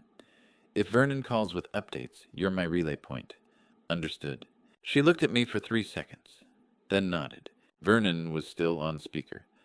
"Floyd, if you breach that building before FBI sweep, you contaminate the entire operation." Judge Eckhart was clear. "Your teams are 73 minutes out," I said, walking toward the garage.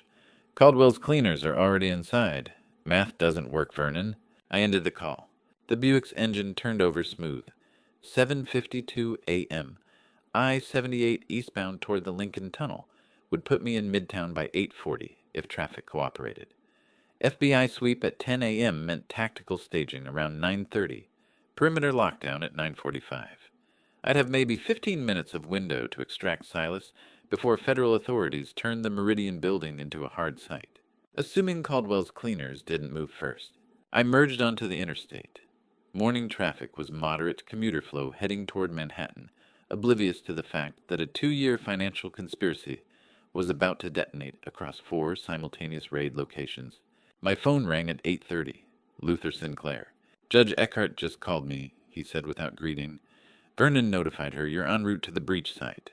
"Breach site is my son's location," I said. "I'm extracting him before your federal friends arrive." "Floyd, listen to me very carefully." Sinclair's courtroom voice cut through. "If you enter that building before FBI initiation, you create blue-on-blue risk. Federal Tactical doesn't know your face. You'll be an unidentified civilian in an active warrant zone. Best case, they detain you. Worst case. Caldwell's cleaners have a 73-minute head start," I interrupted. "They're inside the perimeter. My son doesn't know. Your teams can't breach early without compromising the operation. Explain to me what choice I have." Silence on the line, then Sinclair's exhale. "Alma, I'm patching you into the tactical communication feed," he said finally. "Frequency Theta 7. You'll hear FBI staging updates in real time. If, and I mean if you breach early, you call out your position on that channel immediately." "Understood."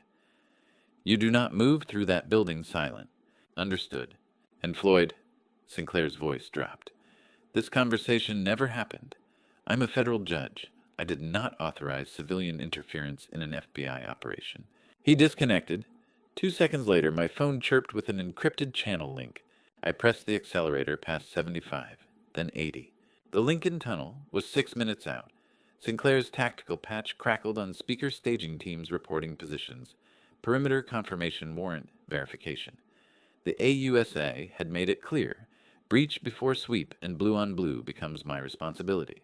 I pressed the accelerator past 85. At 9:15 a.m., while I was still in the Lincoln Tunnel, Leora sat in our Montclair kitchen and sent her brother the first message in 24 months. I didn't know it yet.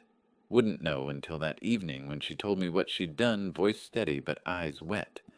But the sequence matters because while I was accelerating past 85 with Sinclair's tactical patch crackling updates about staging positions and perimeter lockdowns, my daughter was watching her laptop screen display an automated Wells Fargo alert. Account freeze notice. Federal order. Account holder. Floyd Quinn. Freeze timestamp. March 9th, 2047.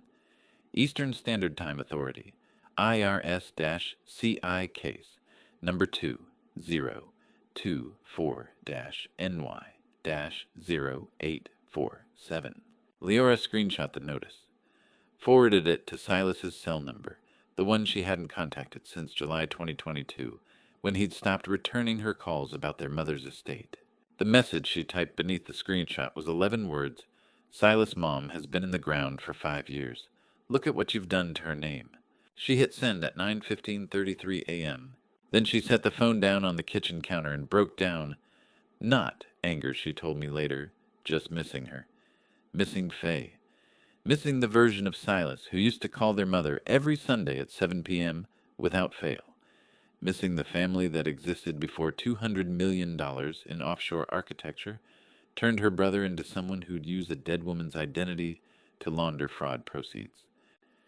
24 months of silence ended with proof that their mother's name Faye's frozen account had been desecrated by his money laundering. I emerged from the Lincoln Tunnel at 9:22 a.m. The Buick's GPS routed me through Midtown surface streets toward the Meridian building while FBI Tactical Frequency Theta 7 updated staging positions every 90 seconds. Teams Alpha and Bravo mobilizing from Federal Plaza. Charlie Team en route from Newark. Delta holding at the Hudson Crossing pending green light confirmation. I parked 1 block west at 9:34 a.m. Metered street parking that would give me 6 minutes before expiration. Didn't matter. I wouldn't need 6 minutes. The walk to the Meridian's west entrance took 48 seconds. Morning foot traffic was moderate professionals with briefcases and coffee oblivious to the fact that federal warrants were converging on this building with precision choreography.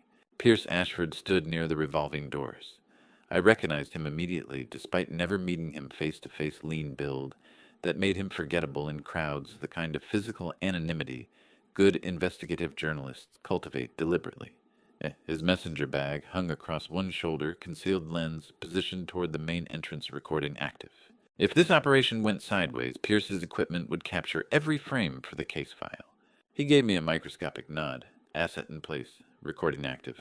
I didn't acknowledge him, just walked past toward the lobby's marble expanse. My phone vibrated at 9:39 a.m. Vernon Harrington. The text was 7 words. Tactical 22 minutes. Out do not board before 9:55. 22 minutes. FBI sweep scheduled for 10 a.m. meant staging would complete by 9:55 perimeter. Lockdown simultaneous tactical entry at 10 sharp. Vernon's hold order was clear, stay ground level, until federal teams secured the building. Protocol I'd followed for 30 years. I scanned the lobby security station. Emma Howell wasn't at reception, shift change probably. Different guard manning the desk. Young guy focused on his phone rather than the entrance flow. Behind him, 6 monitors displaying building security feeds. Lobby entrance, elevator banks. Parking levels B1 through B3. Loading dock, penthouse corridor. 47th floor. The feed was black. Not offline with a blue no-signal overlay. Not static. Pure black, the kind of black that happens when someone physically severs an optical cable. My pulse didn't spike. 30 years in enforcement teaches you to metabolize adrenaline into focus. Someone cut the optical on the 47th floor. Caldwell's cleaners. 24 months without speaking. 1 frozen account. 1 screenshot. That's all it took to turn grief into evidence. I checked my watch. 9:41 a.m. Vernon's hold order said wait, 14 minutes for tactical sweep. The severed camera feed said Silas had maybe 7 before Caldwell's cleaners finished whatever they'd come to do. Because that's what you do when you're executing a termination inside a building about to be raided. You blind the security infrastructure first. Cut the cameras. Move fast. Exit before federal teams breach. The timeline was brutal. Cleaners had been inside since midnight, 7 hours of positional advantage. They'd waited through the night for the wire transfer window, expecting confirmation at 11 a.m. that would never come because Treasury had frozen the accounts at 6:45. But they didn't know that. Caldwell didn't know that. They were operating on pre-freeze assumptions, which meant when 11 a.m. arrived and the wire didn't execute, Silas would transition from asset to liability in approximately 6 seconds. And they'd already cut the camera. My phone vibrated again. Vernon, blue on blue, risk active. Hold your position. I typed back, camera feed on 47 is dead. Someone severed optical. 3 dots appeared immediately. Then FBI tactical equipped with thermal. They'll identify all heat signatures on entry. Do not breach early. Thermal imaging would distinguish between bodies. Identify threats. Extract Silas safely. If the cleaners waited 14 more minutes. If they didn't execute the moment they realized the wire had failed. If my son survived the gap between when someone cut the camera and when federal teams breached the floor. I looked at the elevator bank, looked at Pierce Ashford positioned near the revolving doors with his concealed lens recording every movement, looked at the security monitor displaying that pure black void where the 47th floor feed should have been. Black screen, severed optical, 14 minutes until cleaners finish whatever they came to do. Vernon's protocol said wait. Judge Eckhart's warrant said, let federal tactical secure the scene. 30 years of IRS enforcement said trust the system. Follow procedure, don't contaminate the operation. But the severed camera feed said my son was alone on a blacked-out floor, with 2 professionals who'd flown in from Frankfurt, specifically to clean up loose ends before a wire transfer that had already failed. And I was his father before I was an agent. Vernon's text said wait 14 minutes for tactical sweep. The black screen on the security monitor said Silas had maybe 7. I walked past Pierce's microscopic nod toward the elevator bank. The elevator climbed toward 47, and I cut Vernon's call, mid-sentence. Fall back the team. Then nothing but the hydraulic hum and my own breathing. I'd used the clone fob to access the residential lift. Security guard at the desk never looked up from his phone. The residential elevator bank served only the penthouse floors, 45 through 48. And required biometric access or authorized keycards. My clone fob registered as Silas Quinn, CFO, authorized resident. The cab rose smooth and fast. Digital floor counter climbing 32, 35, 38. My phone had buzzed twice during the lobby crossing. Vernon both times. I'd answered on the 3rd ring, still walking toward the elevator. I'm moving up, I told him. 47th loop is dark. His voice had been sharp. Floyd Tactical is 17 minutes out. You breach that floor, now you own every consequence. Fall back the team. I ended the call. 41, 43, 45. The elevator slowed. Digital counter held on 47. Single chime, bright and absurdly cheerful given what waited beyond the doors. They slid open to silence. The corridor stretched 30 feet in each direction. Residential grade carpet dove gray. Recessed lighting every 8 feet casting soft pools. 2 penthouse entrance doors east and west, both heavy wood with brass fixtures. No visible damage, no bodies, no sound. Just silence thick enough to feel physical. I stepped out. The elevator doors whispered shut behind me, cutting off the last connection to ground level, to Vernon's tactical feed, to protocol and procedure and 30 years of enforcement training that said wait for backup. The air smelled wrong. Not cleaning chemicals or luxury candle scent, or the neutral, nothing smell of climate-controlled commercial space. Tobacco. Heavy European tobacco with the sweetness that American cigarettes don't carry. The kind of scent that lingers in fabric and hair after someone smokes indoors despite building regulations. Davidoff. I recognized it because Faye's father had smoked Davidoff Gold in his study every Sunday evening for 40 years. Expensive. Old world. The kind of cigarette you buy in duty-free shops at Frankfurt. International. Not corner stores in Midtown Manhattan. No Wall Street desk worker smokes Davidoff. Cleaners are close. The scent-proved cleaners had bypassed security and were actively inside. No one from this building smoked European luxury tobacco. I checked both penthouse doors. West suite locked, no light visible beneath. East suite door resting against the frame but not latched. Gap of maybe half an inch, enough to show interior light bleeding into the hallway. I pressed the door open slowly. No creak. Commercial-grade hinges recently maintained.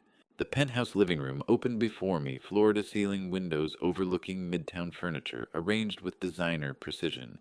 Everything cream and chrome and strategic emptiness.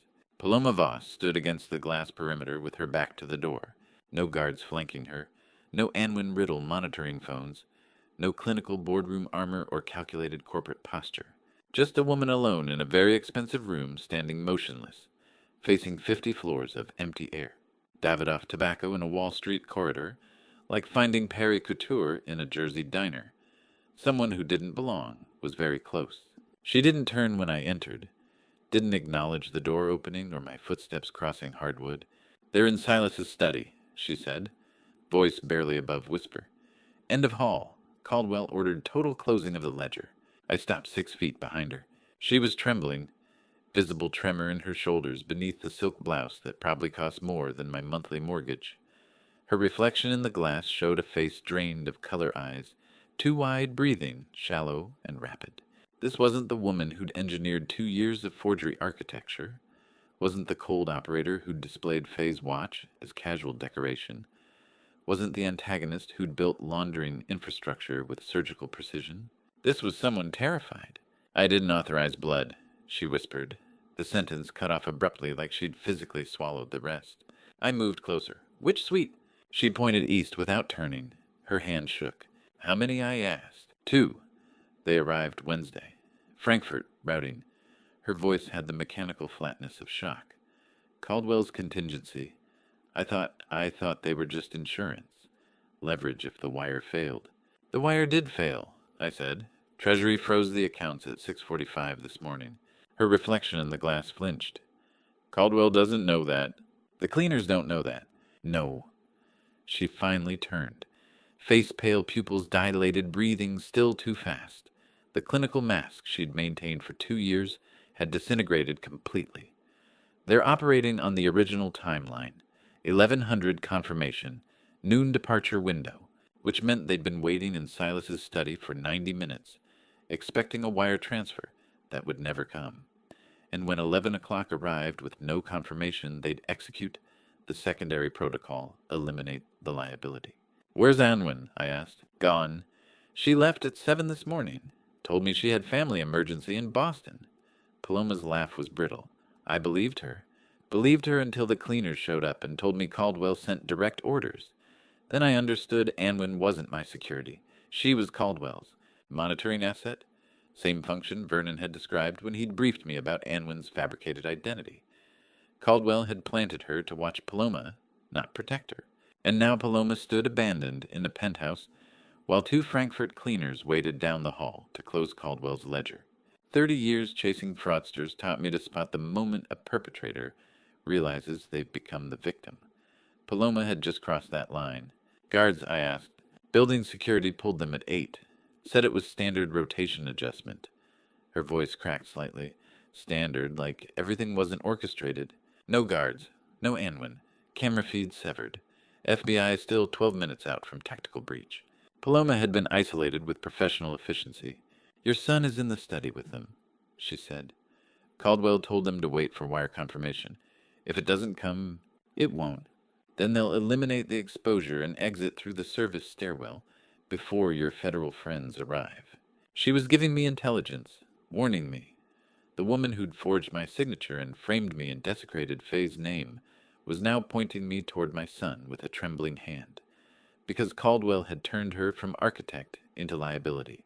Paloma pointed east toward Silas's study with a trembling hand, the woman who'd framed me, who'd engineered the laundering, now pale and abandoned. "I didn't authorize blood," she'd whispered, which meant Caldwell had. The Davidoff scent was stronger toward the east corridor. 30 feet down that hallway, maybe less. Close enough to hear footsteps if I wasn't careful. And I had maybe 90 seconds before they finished closing Caldwell's ledger. I opened the study door and saw my son flanked by 2 men in black wool coats. The Davidoff scent was no longer a clue, it was a presence. I'd moved down the east corridor with deliberate steps, professional cadence not threatening. The brass handle turned smooth. Inside Silas seated, rigidly face colorless. 2 men in black wool coats, European-cut shoulder holsters visible. Davidoff tobacco saturated the air. The lead asset salt and pepper crew cut 40-something held an encrypted burner, gesturing for Silas to stand. Both men turned when I entered. I kept my hands visible, empty. I told them in fluent German, no accent, that the FBI was 20 minutes out, and they already knew we were inside the building. The FBI is 20 minutes out. They know we're here. The lead asset's posture shifted, recalculating. I switched to English. Exit via freight elevator in 60 seconds, or explain to a federal magistrate why you're standing over my son. 3 seconds of silence. No visible weapons drawn. Silas uninjured but terrified. Rear service corridor door slightly ajar. The lead asset's burner vibrated. He listened, nodded once. Both men moved to the rear corridor without speaking. Just 2 Frankfurt professionals who understood institutional mathematics. Whatever Caldwell was paying didn't cover federal custody with active warrants and tactical teams stacking at the perimeter. The rear door clicked shut. Footsteps receded down the service stairwell, measured, not running. Gone. 60 seconds. Fluent German. 0 gunfire. That's how you clear a room when institutional weight outweighs muscle. I looked at my son. Silas gripped the armrest's knuckles white, face still colorless, breathing shallow. Eyes tracking me with fear, not of the cleaners who'd just left.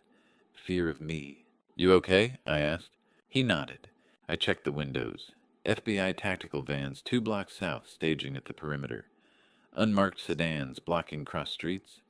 90 seconds from hard breach. They didn't touch you, I said. No. Voice hoarse. They just waited. Said Caldwell told them to sit tight until the wire cleared. When I asked what happens if it doesn't clear, they didn't answer. Because the answer was obvious. Eliminate the liability, standard ledger closing protocol. Silas released the armrests. The Wall Street armor he'd worn since 18 had cracked completely. What remained was my son at 32, looking like he had at 16. He started. FBI is 3 minutes out, I said. When they breach, you cooperate fully. Material witness disclosure, everything. I know. He moved to the sofa, palms flat on knees. Confessional posture. It was my play, Dad. Fast rehearsed. I suggested using your name. Figured you were retired, out of the loop, would never look. The chairman emeritus documentation forged signatures. All of it. Paloma executed the architecture, but I pitched the concept. And Mom's account, I asked. He closed his eyes. That was Paloma. I told her we could route the secondary tier through a dormant SSN. I gave her the number from the estate paperwork. I didn't know she'd use Mom's full identity until the account was already active. He opened his eyes. I know that doesn't change it. No, I said, it doesn't. Silas had originated the plan to frame me, though his retired father would never notice. I didn't know Caldwell would send cleaners when the accounts froze. He continued. Didn't know about Frankfurt assets or contingency protocols or... He stopped. Exhaled. I was an idiot. Absolute truth. The rarest asset after 48 hours inside Caldwell's machine. FBI sirens louder now. Tactical teams exiting vehicles stacking at entrance points. I sat across from him. Same sofa from 2 Thanksgivings ago when Leora still spoke to him, and Faye's absence was a year old instead of 5. Why, I asked. Money. Simple, brutal. Caldwell offered CFO title and equity points if I could solve the domestic exposure problem. Paloma needed a compliant spouse with Wall Street credentials who wouldn't ask questions. I saw an angle use your IRS background as credibility cover, make you paper chairman, route everything through structures you'd never see. And when I found the files, I panicked. Wednesday night when you called about Zurich, I knew you'd been tracking me. Told Caldwell. He said he'd handle it. I thought he meant lawyers, maybe settlement negotiation. I didn't know he meant... He gestured toward the rear corridor. 48 hours inside Caldwell's machine, and my son had finally said the 3 words every father wants to hear from a prodigal. I was an idiot. Study windows rattled. Heavy footfalls in the main corridor. Federal tactical breach. Synchronized boots. Radio chatter equipment. Harnesses clicking. Federal entry in 3 minutes, I said. Agree to full material witness disclosure before they click cuffs. Already agreed. Voice steady now. Vernon contacted me Thursday night through encrypted channel, offered material witness protection for testimony against Caldwell and Paloma. I accepted. I stared at him. You think I wanted to die in this study? The moment those cleaners showed up Wednesday, I knew Caldwell had moved me from asset to liability. Vernon's offer was the only exit that didn't involve Frankfurt or federal prison. Vernon had been running parallel operations, briefing me while simultaneously flipping my son. FBI sirens rose from street level, maybe 90 seconds from breach. Silas had just handed me the absolute truth. He'd framed me, thinking I'd never notice. The question wasn't whether he'd cooperate, it was whether cooperation would save him from the ledger Caldwell was still closing. Downstairs, federal agents were stacking at the perimeter, and somewhere in this building, Desmond Caldwell was deciding whether to run or eliminate the last witness who could identify him. The FBI hammered the foyer door, and Paloma turned on me with her phone screen, raised one last card to play before the federal flood arrived. The sirens had stopped, replaced by rhythmic percussion of enforcement breach. Protocol steel, ram against commercial-grade door synchronized strikes every 3 seconds. The penthouse windows vibrated with each impact. Silas remained on the study sofa. Paloma had emerged from wherever she'd been standing, crossing the living room toward me with phone extended like evidence. I can dump security loop showing you entering unlawfully. You take felony obstruction before they clear the room. Her voice had regained clinical precision. Last card. Final leverage before federal custody ended her operational capacity. I removed my reading glasses with deliberate cadence I'd used before delivering terminal audit findings, folded them, slipped them into my breast pocket, while my right hand extracted a folded printout from my suit jacket. IRS Criminal Investigation Portal Confirmation, single page, time-stamped. I unfolded it slowly, held it at reading distance. Case IRS-CI-2024-NY-0847 timestamp 2:17 a.m., September 20th. Her eyes tracked to the timestamp, pupils dilated. Hargrove Fund 3, locked 6:45 this morning. Your wire is dead. FBI isn't here for my entry, they're here for you. The math was brutal. She'd called Thursday at 3:45 p.m. with her 24-hour ultimatum. But I'd submitted the whistleblower package at 2:17 a.m. Friday morning, 7 hours before her ultimatum expired, 7 hours before she'd expected me to capitulate. Paloma's mouth opened. Zero sound emerged. The foyer door gave way with a crack of splintering hardwood. FBI tactical team flooded through synchronized entry weapons, raised voice commands overlapping. Federal agents, hands visible, do not move. I raised both hands slowly, confirmation page still held in my right. Paloma raised hers. Phone screen dark now, final threat, extinguished by a timestamp she couldn't refute. 7 hours. That's the margin between Paloma's ultimatum and my 2:17 a.m. submission, the difference between her power play and my preemptive strike. 6 tactical agents swept the penthouse clearing rooms, securing corners, checking the rear service corridor. Behind them, a woman in her mid-40s entered with the bearing prosecutors develop after a decade of courtroom warfare. Navy suit, minimal jewelry eyes that catalog details the way accountants catalog discrepancies. Denise Callahan, Assistant United States Attorney for the Southern District of New York, 46 years old, lean build, suggesting marathon training. I recognized her from the contact Judge Sinclair had given me the AUSA who'd authorized Vernon's warrant package. She crossed directly to Paloma. Paloma Voss, you're under arrest for conspiracy to commit wire fraud money, laundering and obstruction of federal investigation. Callahan's voice had measured the cadence of someone who'd delivered Miranda. Warnings 1,000 times. You have the right to remain silent. Anything you say can and will be used against you in a court of law. You have the right to an attorney. If you cannot afford an attorney, one will be appointed for you. Paloma offered zero resistance. Just stood with hands raised while a tactical agent approached with restraints. The clinical mask she'd maintained for 2 years had disintegrated completely. What remained was someone who'd gambled institutional weight against enforcement precision and lost by a 7-hour margin. Vernon Harrington appeared at my elbow. I hadn't heard him enter. He touched my shoulder, guided me toward the kitchen alcove away from the tactical sweep. Lower your hands, he said quietly. You're not under arrest. I lowered them. Watch FBI agents secure Silas with professional courtesy material. Witness not defendant. Callahan supervises Paloma's processing. How long? I asked Vernon. He knew what I meant. 6 months? I turned to look at him directly. We've had counter-surveillance on you for 6 months, Vernon continued, voice barely audible beneath the tactical team's radio chatter. The moment our wiretap caught Caldwell registering your name in March, we knew you were Kinetic Shield, not just an admin fall guy. Keep you dark so your pattern wouldn't shift and alert Caldwell. Kinetic Shield. Enforcement terminology for an asset positioned to absorb retaliation, while investigators build the case behind institutional cover. You knew in March? I said slowly. Before I found the EH_monitor directory. Before I cloned the fob. Before I knew Silas was involved. We knew Caldwell was positioning you. Didn't know for what until your surveillance files started accumulating. Vernon's hand stayed on my shoulder.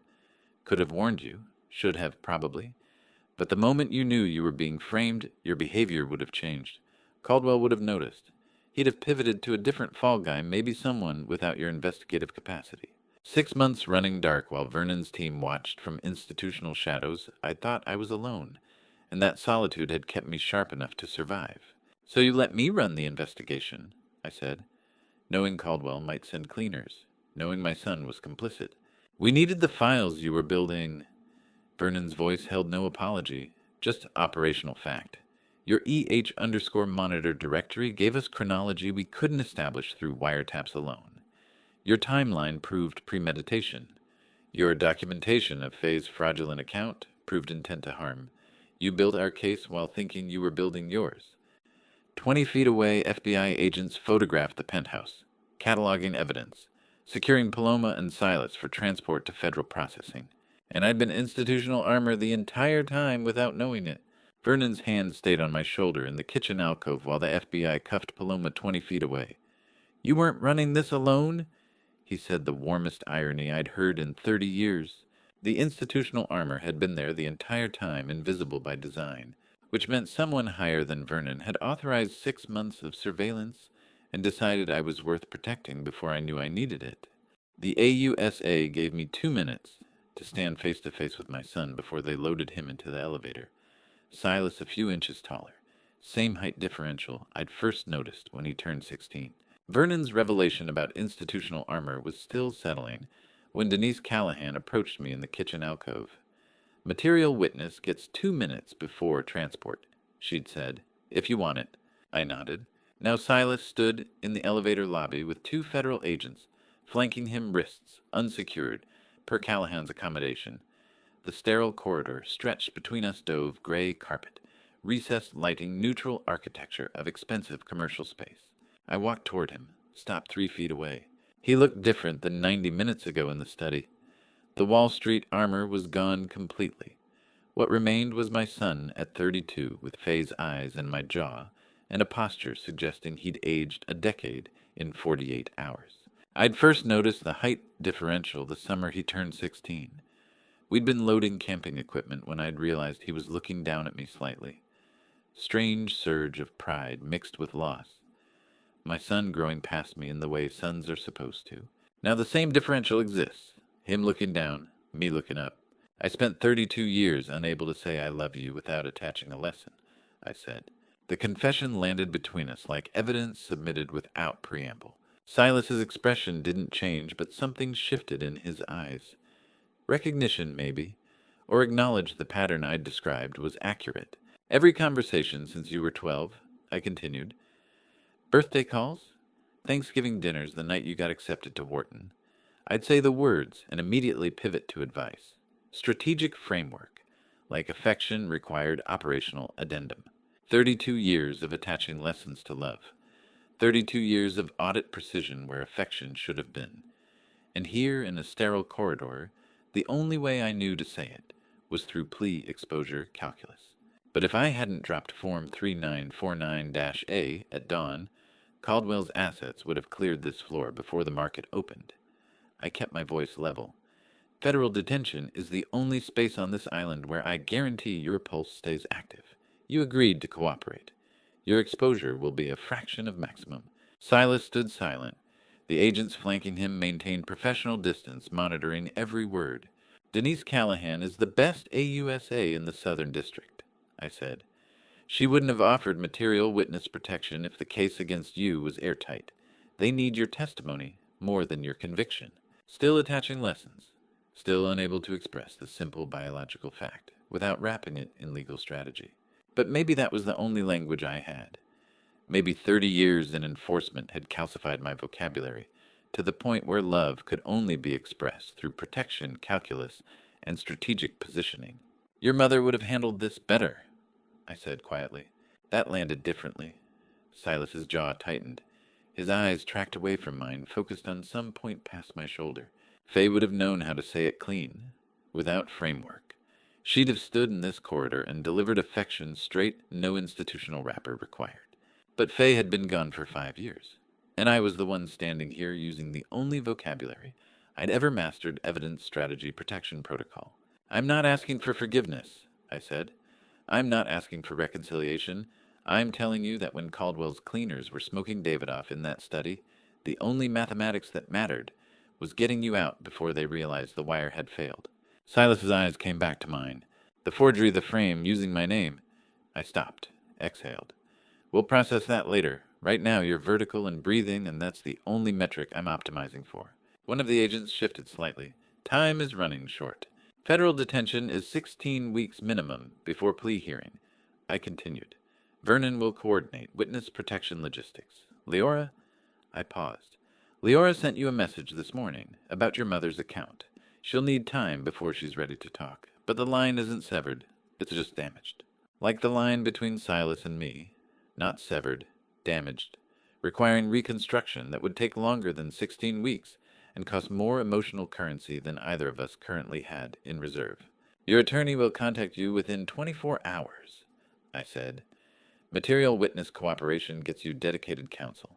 Answer every question they ask. Hold nothing back. Caldwell's ledger closing directive is still active until they locate him. Strategic framework, operational guidance. Love expressed through protection calculus, because that was the only fluency I possessed. The agent on Silas's left touched his shoulder gently. Time, Mr. Quinn. Silas nodded, started to turn toward the elevator, then stopped. Didn't turn his head, didn't look back at me. Just stood at the threshold of the elevator cab with his shoulders squared and whispered one word. Dad, not absolution, not forgiveness, not reconciliation or emotional reset or any of the healing vocabulary that family therapists would probably recommend for a father and son who'd just survived 48 hours inside a financial machine designed to sever biological bonds. Just acknowledgement. One syllable. Dad. Not absolution, just proof the biological line could survive what the financial machine had tried to erase. The agents guided him into the elevator. The doors slid shut with the hydraulic whisper of commercial-grade mechanics, and I stood in the empty corridor, with my hand still raised in some incomplete gesture, reaching toward something or waving goodbye or maybe just frozen mid-movement because I didn't know what else to do. The elevator doors are sealed. I lowered my hand. That would have to be enough. It would be enough to carry me through what came next. The federal process. The media storm, the reconstruction of a family that had nearly imploded over money neither of us would ever touch. I stepped onto the Meridian Plaza at 11:30 a.m., and the September air hit like a reset media scrum. 20 feet away, Pierce Ashford waiting near the perimeter with his recorder off. The federal processing had taken 90 minutes. A USA Callahan had walked me through material, witness protocols, sworn statement, verification, timeline, confirmation. Vernon had stayed in the room the entire time, silent institutional presence, ensuring nothing went sideways. Now I stood on the plaza in September sunlight, with media crews positioned at perimeter barriers FBI had erected. Cameras raised reporters shouting questions I couldn't distinguish. Pierce moved toward me with deliberate casualness, not rushing, not avoiding, just practiced invisibility of an investigative journalist who knew how to navigate attention. I captured the entire entry sequence when Shields went in, he said quietly, positioned himself so his back blocked the nearest camera sight line. Full tactical breach, Paloma's arrest material. Witness escort. Everything Vernon briefed me to document. I nodded. Run corporate asset tracing, keep my son's face off the digital landing page. Pierce studied me for 3 seconds. Understanding settled behind his eyes. Understood. He'd angle the story toward Hargrove Capital's institutional collapse, Caldwell's offshore architecture, Paloma's contractual marriage scheme. Bury Silas, 3 paragraphs deep as cooperating CFO rather than lead, with my son's face attached to fraud charges. Small mercy, but mercy nonetheless. That evening, the Wall Street Journal went live with Pierce's lead, Hargrove Capital CFO, arrested in $180 million scheme, retired IRS agent's tip breaks case. I read the headline in my Montclair office. Third-floor room overlooking the backyard where Faye used to garden before the cancer metastasized. Retired IRS agent's tip breaks case. Not father exposes son's fraud. Not family torn apart by money laundering. Just institutional framing that protected my identity as parent from the digital record. Strange clean relief I couldn't define. Like something precious had been preserved by accident rather than design. The story ran corporate Hargrove's 2-year architecture, Caldwell's Frankfurt connections, Paloma's fabricated compliance documentation. Silas appeared in paragraph 8 as CFO cooperating with federal investigators. No photo, no biographical detail, just a title and cooperation status. Pierce had understood what I'd asked for without explanation. Friday afternoon at 2 p.m. I signed final material witness verifications at Federal Plaza. Vernon sat across the conference table while AUSA Callahan reviewed my timeline documentation. She closed the folder, placed a sealed evidence bag on the table. Inside, Patek Philippe. Stainless steel case, black leather band, face reflecting fluorescent ceiling lights. Engraving matches your property registration, Callahan said. Cleared for release. I slid the watch from the plastic bag. I turned it over. Engraving still sharp after 30 years, FQ always. Faye had bought it in 1994 for our 10th anniversary. I remembered the weight of the box in my hands that Sunday morning, heavier than it looked, the way meaningful things always are. I'd worn it every day for 18 years until the April morning in 2019 when hospice called and I'd left it on my nightstand. Never put it back on. Every glance at my wrist would have meant calculating minutes she was no longer accumulating. Paloma had displayed it in the penthouse-like casual decoration.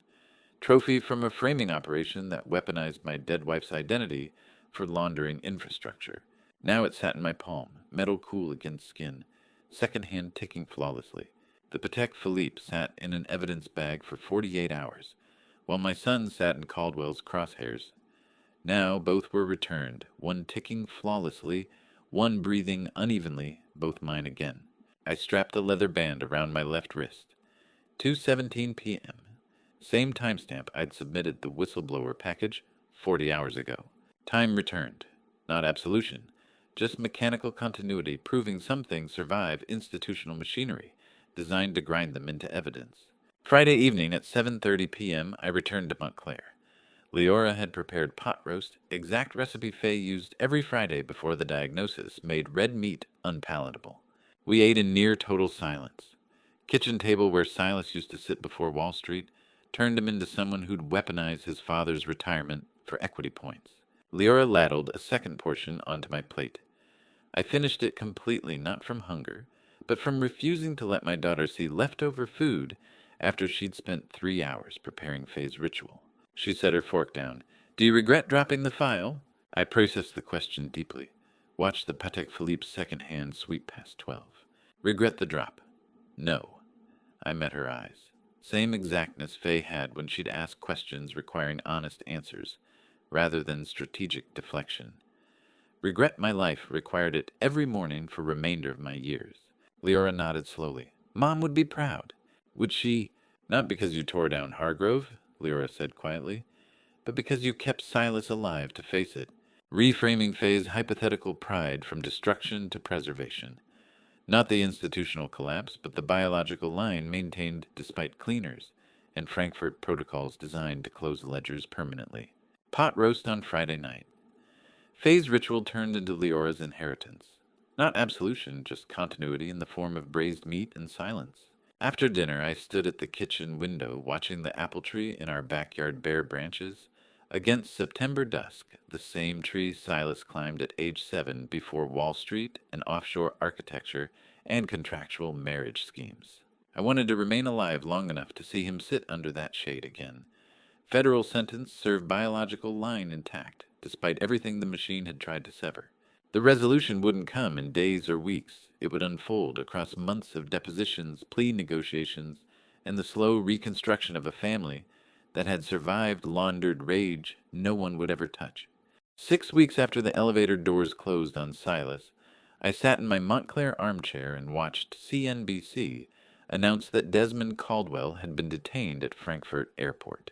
The resolution I'd predicted wouldn't come in days had arrived on a Thursday afternoon in late October. 6 weeks of depositions, 6 weeks of plea negotiations, 6 weeks watching bare branches on the apple tree gradually shed the last leaves September had left behind. CNBC ran a breaking banner. Desmond Caldwell, 52, detained at Frankfurt Airport on international red notice issued by DOJ and Interpol regarding Hargrove Capital indictments. Extradition to New York underway. Vernon had texted an hour prior. I'd been in the kitchen preparing coffee when my phone vibrated. Anwin entered witness protection, turned over European encryption keys. Caldwell's landing window closed. Anwin riddled the fabricated identity Vernon had briefed me about. Interpol read notice from Seoul for financial crimes. Caldwell's monitoring asset was planted to watch Paloma, who thought Anwin was her security. Now she'd flipped.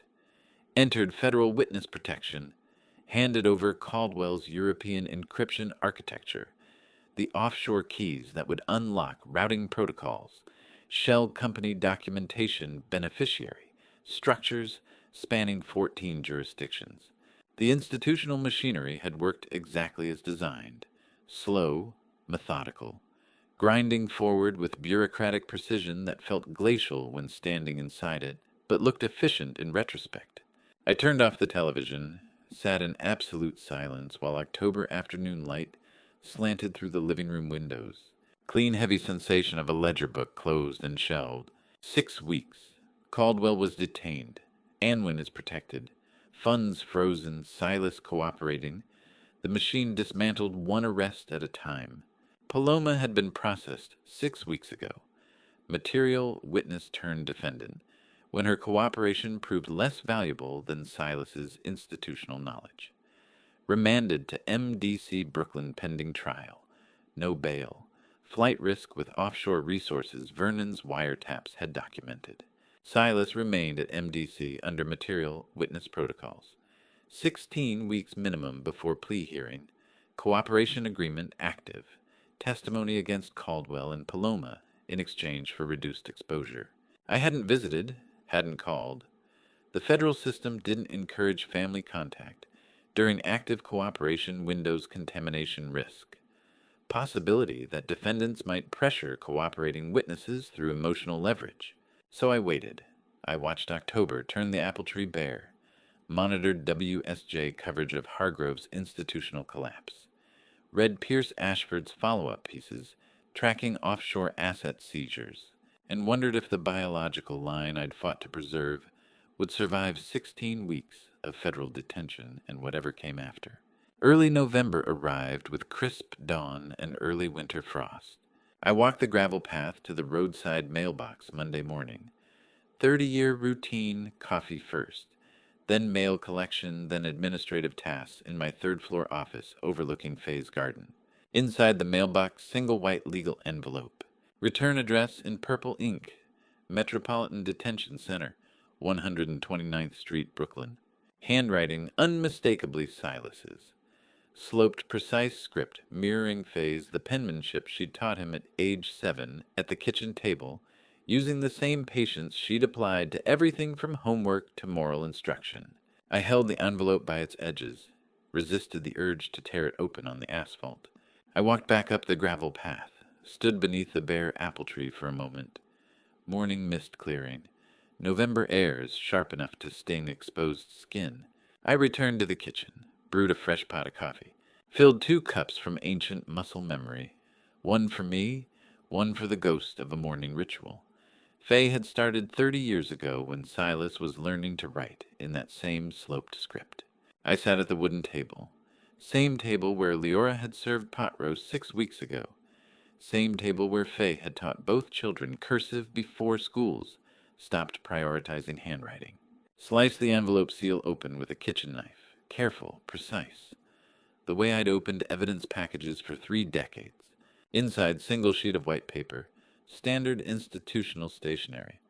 3 paragraphs in his handwriting. I recognized it without needing to compare. No greeting, no dear dad or formal address. Just careful accounting. The first paragraph described his days at MDC. Wake time meal schedule, recreation hour, lights out, institutional rhythm familiar to anyone who'd spent time in federal custody. No complaints, no requests, just documentation. The second paragraph mentioned his attorney dedicated counsel per material, witness cooperation, plea negotiations proceeding, testimony depositions scheduled for mid-November. A USA Callahan managing the cooperation timeline. The third paragraph was shorter. Leora sent me her message about Mom's account. I've read it 17 times. I don't have a response that doesn't sound like deflection or excuse, so I'm not offering one. Just acknowledge that I saw it and understood what it meant. Then one final line, a question. Do you still have the apple tree? I set the letter down on the kitchen table. I looked out the window at bare November branches silhouetted against the gray morning sky. The same tree he'd climbed at age 7. The same tree I'd stood beneath 20 minutes ago holding his envelope. The same tree I'd watched through this window 6 weeks ago, wanting to remain alive long enough to see him sit under that shade again. The letter sat on the same table where she'd taught him to hold a pen. That was enough. I didn't know what metric I was evaluating. Forgiveness, reconciliation, survival, hope. Some combination of all 4, or none of them. But the ledger between us wasn't empty. It never would be. I sliced the envelope seal at my kitchen table, and the letter began with 2 words I hadn't expected. Dad, I'm sorry. Not dear Dad or formal institutional preamble, just direct acknowledgement. The handwriting was Silas's Faye's sloped, precise script, inherited across a generation. I'd set the envelope down after reading the question about the apple tree, uncertain what metric I was evaluating. Forgiveness, reconciliation, survival, probability. Now I picked it back up. Read the full content. Dad, I don't know the entry point, so I'll state it. I'm sorry. Not because Marshall stopped the wire, but because I put Mom's SSN on routing lines. I didn't think, or rather actively chose not to evaluate. You drilled that choosing not to evaluate reality is the first real crime. Your audit was correct. Silas apologizes not for getting caught, but for weaponizing Faye's identity. Acknowledging the principle I'd taught him at 16, willful blindness, is the foundation crime that enables all others. The letter continued. The attorney says, based on my material disclosures regarding Caldwell's Frankfurt accounts, the judge is prepared to sign a 5 to 7 year plea instead of statutory maximum. Immense hours here to look at numbers. Do you still have the apple tree, Silas? P.S. Can you send a box of text nothing to read in this block? 5 to 7 years. Material witness cooperation reduces exposure from decades to less than a decade. Silas would be 39 when he walked out. 40 at maximum. Young enough to rebuild. Old enough to remember what reconstruction cost. The postscript, box of text, struck differently than the apology, practical request. Books for federal detention, where recreation meant institutional libraries, with donated volumes from 1987. I called Leora Tuesday evening via video chat. She answered from her Boston apartment. Elementary education materials visible on the shelf behind her teaching certifications, classroom management texts, children's literature she used for lesson planning. I need your guidance on literary selection, I said. Leora laughed. Clean, unburdened sound I hadn't heard since before July, when SEC Discovery first arrived, and Silas stopped returning her calls. You're asking an elementary educator to curate an inmate reading list. Healing is measured not in apologies, but in returning frequencies. He asked for a text, I said. I'm asking which text matters. 40-minute debate followed. Leora pushed modern fiction, Steinbeck, Morrison, contemporary voices, exploring moral complexity without institutional framing. I countered with financial histories, Wall Street structural chronicles, texts that would give Silas vocabulary for understanding the machine that had nearly consumed him. Neither of us conceded easily. Both of us enjoyed the argument.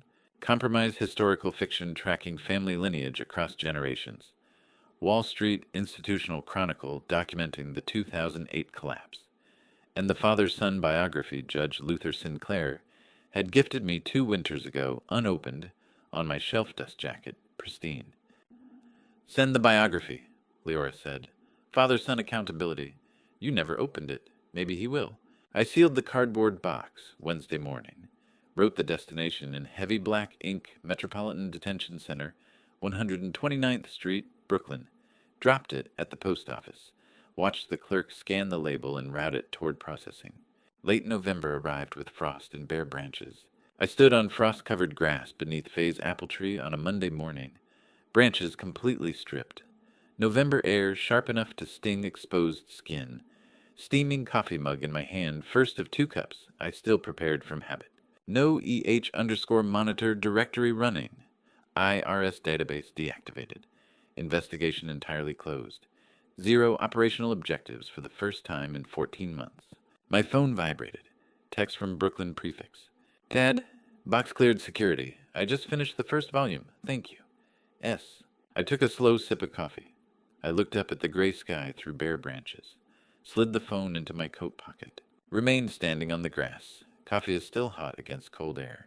The tree had dropped every leaf, but Faye had reminded me once 20 years ago, standing in this same yard watching October, turn the branches bare, that a tree clearing its branches wasn't dying.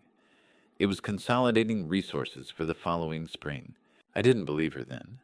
The stripped branches had looked like death to me. Institutional mindset classify assets as operational, or terminated no third category. But Faye understood probability better than I did.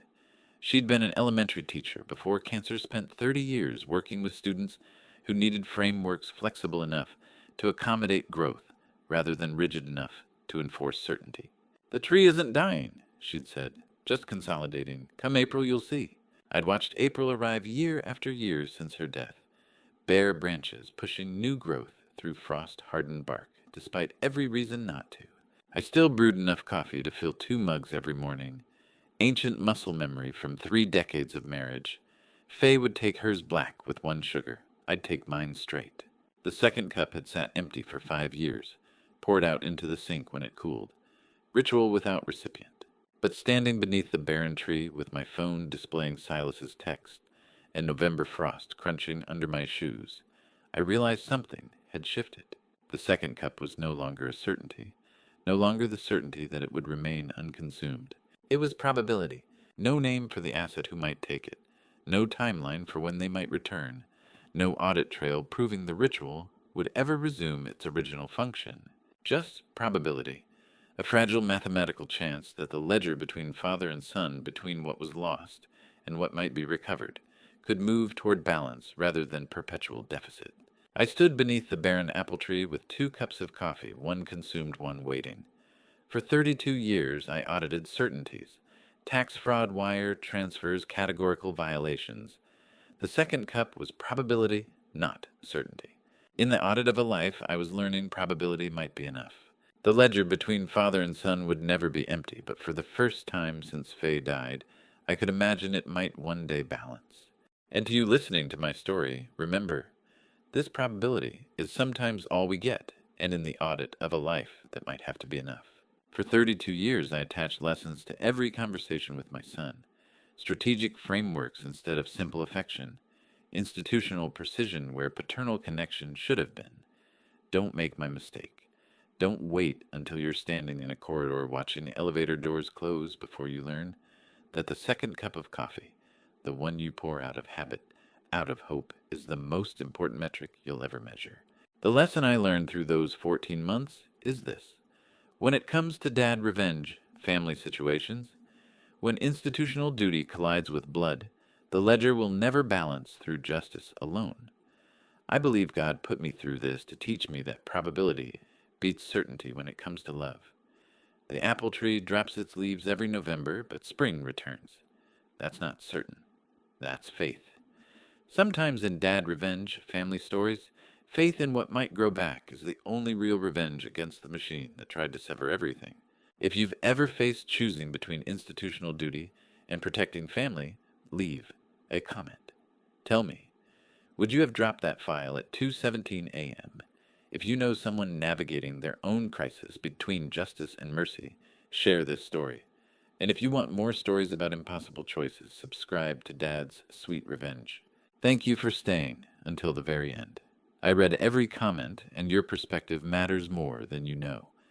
As a final reminder, certain elements of this story have been adjusted for narrative purposes.